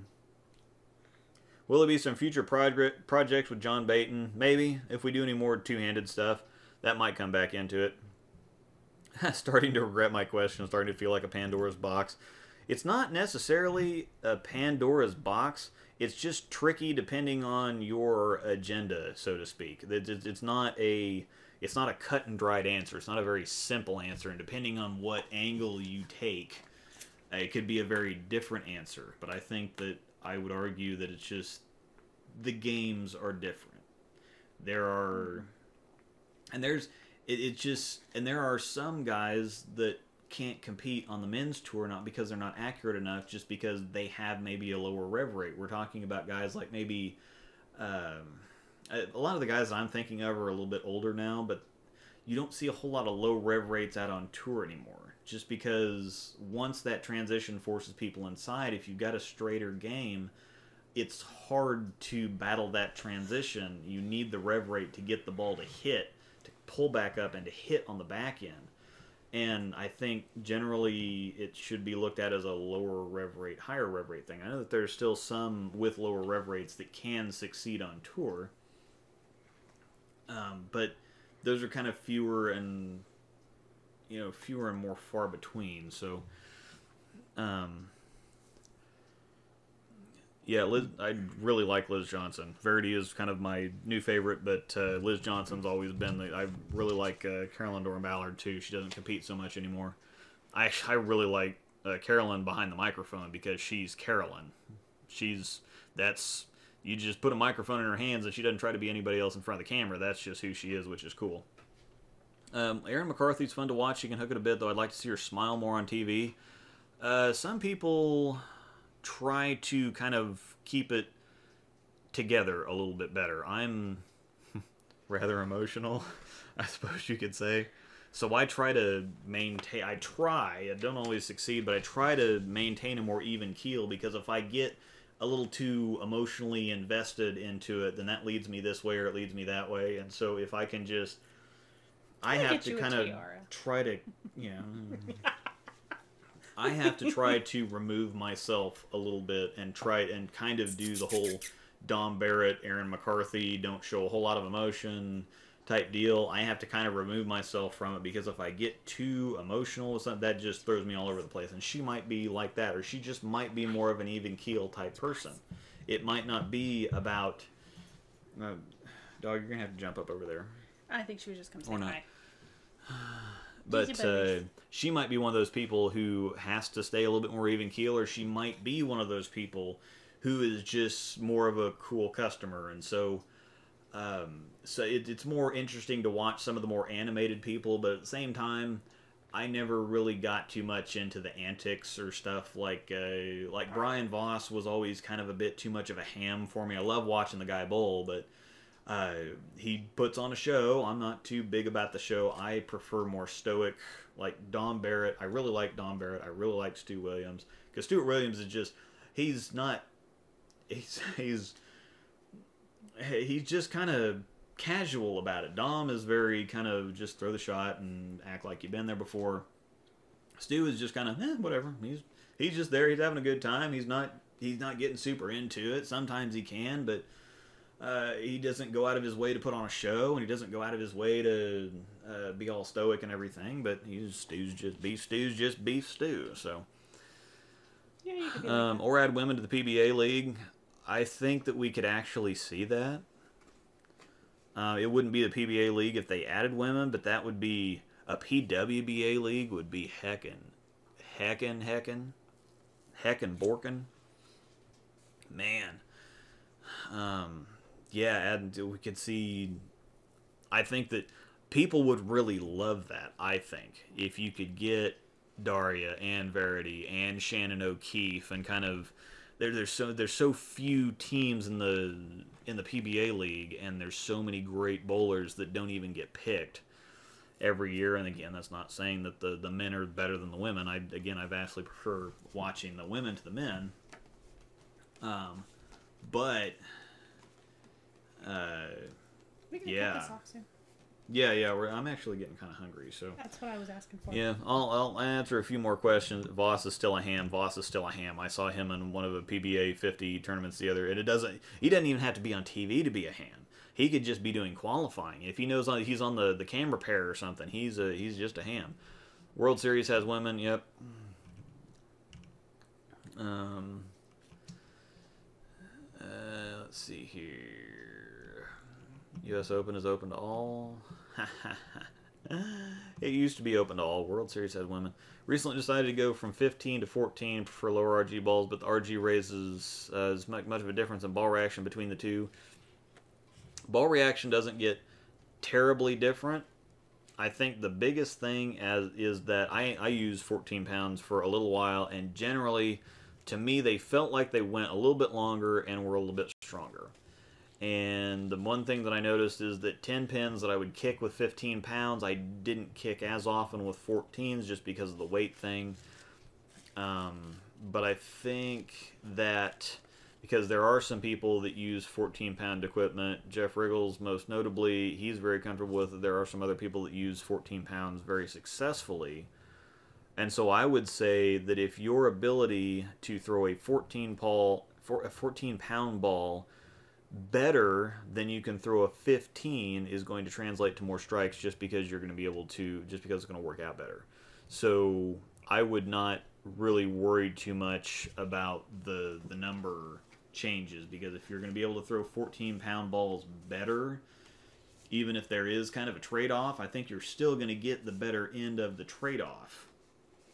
Kind of goes back to your comfort thing. So yeah, it's a comfort thing. If you're not comfortable, it's going to suck no matter how technically correct it is, or no matter what the numbers say. If you're better with 14, it's not going to matter. So yeah, difference is flat 10s or 7s. I did have more corner pins. The mixers, the light hits still carried about the same. It was just the 10 pins that I noticed a difference in. Erin's almost always reserved. She just might be that kind of person. So that just might be her style. She might not be very flamboyant or like to draw a whole lot of attention to herself. I would probably be kind of the same way on TV myself. I would probably not be that. She was here with the PWBA. Yeah. Even when she walked around and it was between squads and stuff. Yeah. So, some people just don't draw a whole lot of attention. They don't need the attention. Not that they don't want the attention. It's just some people might be a little bit more uncomfortable with yeah, I don't like it. Showing off too much. So it might just be her thing. So, yep. Get my yeah. I think we are going to go on ahead and shut this off. I'll answer these last couple questions, and then thanks for answering new guys' questions. That's what I do these for. That's why we've been on for 2.5 hours now. But that's what we do this for. This is fun. So collegiate bowling's insanely frustrating to watch, and so much fun to watch all at the same time. I don't like how college bowling kind of goes. But watching the team bowling is just fun. Team bowling is just better than anything else. So, PBA League, yeah, if they could expand, because I think that they might actually do that, because the PBA League, and especially doing it in Maine, that's like the best thing that the PBA's got going for them right now is the PBA League and the atmosphere in Maine. And some people say, well, it's just stupid, and people are wearing horse hats and squirrel hats and blah, blah, blah. That's exciting. I get excited about bowling watching those shows, and especially because of the team bowling. I hope that they show more of that and expanding it to, and maybe you even have a PBA league and a PWBA league. Maybe they play against each other. Maybe they intermix the teams. I don't even care. I just... all the losers go down to one bracket and they got to play each other. All the above is awesome. All the above. Brianna Cote switched to 14. Okay, and she just won a tournament. Angel never rolled the snap lock. Kind of have a love-hate thing with that ball. It was not great. The lock series is all kind of angular, and I ran into angle issues with it. It was one of those things where too much ball, and all of a sudden not enough ball. I had the same problems with it that I had with the Hypercell Fuse. So, can you quickly explain why you get frustrated watching collegiate bowling? I don't like watching collegiate bowling. Part of the whole collegiate thing is it gets very cliquey. It gets very elitist. They have their own kind of lingo, and everybody they get very full of themselves, and they have all these. Especially, you can tell a bowler that's bowled at Nebraska because they all do the same heckin' push away thing. All the women at Nebraska do this, and Liz Colkin just got rid of it. But everything is mechanical. I think it gets a little bit too mechanical. It gets a little too technical. I'll listen to a lot of people that they'll have all the lingo right and they'll say all the right things, but they don't have a heckin' clue what they're actually doing. They'll, well, the ball hooked a little bit too much, so I moved it. I did a 2-and-1 left. I'm like, well, it hooked too much because you missed like 3 boards inside. You should probably start there. You should probably start by actually throwing a good shot. and then basing a move off of that, or ball choice, or everything has to have just an absolute crap load of surface, and then halfway through the second game, we're already lofting the gutter cap because everybody had to use 180 grit equipment and just destroy the shot as quick as possible because, you know, if you're lofting the gutter, that means that you're a better bowler than actually, you know, working the transition and better, or managing the transition better, so that you're not lofting the gutters at the start of the third game. So, but I do like watching it because it's team bowling. They're all super excited. I don't like the high fives for everything because something that is done for everything, it's just like, well, it's either congratulations, or it can be support, or it can be something, and it's like, well, everybody gets a high five, whether they strike, split, spare, what have you. Everybody gets a high five no matter what. Most people will, I mean, a lot of people will, you know, high five for a strike or a spare, or they'll give you a little fist bump. It's kind of a reinforcement. It's kind of like, okay, but I mean, fist bump, high five, there's still hand contact or whatever. You can take it however you want to take it. But yeah, the collegiate bowling, I don't like the egos that it creates. I don't like everything getting more technical than it needs to be. I don't like seeing things more mechanical than it needs to be. You have a lot of very pretty looking styles that come out of college bowling, but I think that kind of, I don't know. You watch a guy like Marshall Kent, and it's so amazing to watch. But at the same time, I kind of miss the quirkier stuff. Back when people had kind of the more personality, and everybody was kind of a lot different, instead of, well, this is what is textbook, let's do this. And obviously you want to do whatever you can do to make yourself successful and make things consistent and repeatable. But I kind of miss the old days when you just had somebody that, however they got it done, they just knew how to bowl, and they just knew how to knock pins down. I think that some of that is kind of being lost in all the mechanical, technical stuff, is that people are being taught how to execute, but not necessarily how to bowl. And those are two very different things in my eyes. And it's not a very popular opinion. And if somebody wants to debate me on it, they can debate me on it. If you think I'm wrong, you can just say that I'm wrong. I don't really care, but I do care, but I don't care. I just miss the old days of shoeing up and just bowling, instead of seeing, oh, hey, I'm at the IRTC here, I'm down at Kegel, and we're working on this, and all the drills and stuff are really cool, and seeing people very mechanically sound, because I'm not, I definitely don't want to watch anybody else bowl like I bowl. But Mark Roth, one of the ugliest forms in history, one of the most fun guys to watch. Pete Weber's got just that classic form, but that was just how he developed. Walter Ray's got some of the ugly, he does everything wrong, but he wins a lot of tournaments. And I kind of miss some of that. It's nice watching guys like John Zerbinski that just have, that it just, or Bill O'Neill, that they just look so good throwing a bowling ball, it's just disgusting to watch. They're actually very good too. So you can take it or leave it however you want to take it, but I don't know. I think that's what I got to say about that. Yeah, Miles, and that's kind of the thing. It's kind of an elitist thing. It's not necessarily that. I think that they get so into it. Because it's a lot of fun, kind of rubbing elbows with people and being able to drop names. And I think with the age of some people, you get into college and it kind of feels like you've arrived, or it kind of feels like you've gotten somewhere. And so a lot of people kind of get elitist and a little condescending without necessarily realizing it. I'm not saying that they're... It's not intentional. Yeah, that they're not intentional. They just get so caught up in what they're doing that they don't realize that they're kind of looking down on people, or they start kind of... If you're not a collegiate bowler, if you haven't bowled in college, then you don't know what you're talking about. Or, oh, well, you didn't bowl in college. So, well, no, I didn't bowl in college. I would have liked to bowl in college. I'd like to bowl in college right now. But I don't think that we need people like that. I think that we need people like that being more inviting or more open or more encouraging to other people rather than looking down on them from their perch. Well, and part of so that, to I think, speak. when you get in that, when you get to that level of competition or whatever, if you don't think you are better than someone else, you can't really get in the mindset that you're going to win. Yeah, that's a very competitive mindset. It's not necessarily their responsibility to ensure that everybody else wants to bowl. You do kind of have to walk around like a Sean Rash or a Jason Belmonte, just thinking that you're believing that you're better than everybody else in the building. You have to do that to win. Bowling, yes. Whether or not you actually think that you're better than everybody else, you have to have that winning mindset that when you walk in, you can beat everybody there. You can't walk in and be in awe of, oh my God, that's Pete Weber, or oh my God, that's so-and-so. Because then that's going to get in your head. If you don't walk into the building thinking, I'm the best guy here, everybody else is going to have to beat me.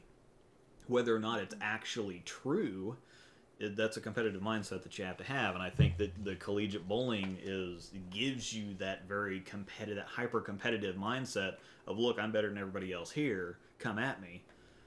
But I think it's, at the same time, most of the people that I talk to here and that I talk to on Facebook and stuff, feel kind of disenchanted, or that, well, so and so won't talk to me, or I don't want to be an elite bowler. I don't want somebody to say that I'm a good bowler because I don't want to be seen as a douchebag. So I think that that's kind of, and again, I don't think it's intentional. But I had that point myself where I got so wrapped up in all the technical and mechanical stuff and all the good bowling and sport shots and all this stuff that I was kind of an asshat for a while myself, but it doesn't get you anywhere. There's no point to it. So anyway, I think we're going to go ahead and cut this off. Yeah, Shannon O'Keefe and Pete Weber on the same team. That would be awesome. I'd love to see that. So wish my college had a team. Would have been a good learning experience. I didn't really get into bowling until I was 19 anyway, so I missed the years that I would have been in college. I was kind of developing. I stayed in youth until I was 21, so I didn't really get super into it, so I didn't really have the opportunity to bowl in college. Probably would have bowled in college, would have been a great experience. Again, I still have 4 years of eligibility. But yeah, so I think that the general consensus is don't go to college for bowling. If you can find a good college where you want to go that also has a bowling team, I would not go somewhere specifically for the bowling team unless you're just really that into it. I would see if you can find somewhere that's got a mix of both. If you can find somewhere to go where you want to go that also has a bowling team that you can get into, cool, but I would not sacrifice any kind of learning experience to bowl for 4 years in college. I think it would be a great experience. Would not go specifically to bowling college. So anyway, that's going to wrap it up. I definitely very much appreciate everybody joining us and hanging out. The streaming computer, apparently, even though it's saying we have a low bandwidth, everything looks great. Apparently it sounded great. Definitely gone a lot better than the last time we tried to stream with the computer, and is going better than all the times I've tried to stream with my phone. So we got a good one. So sweet.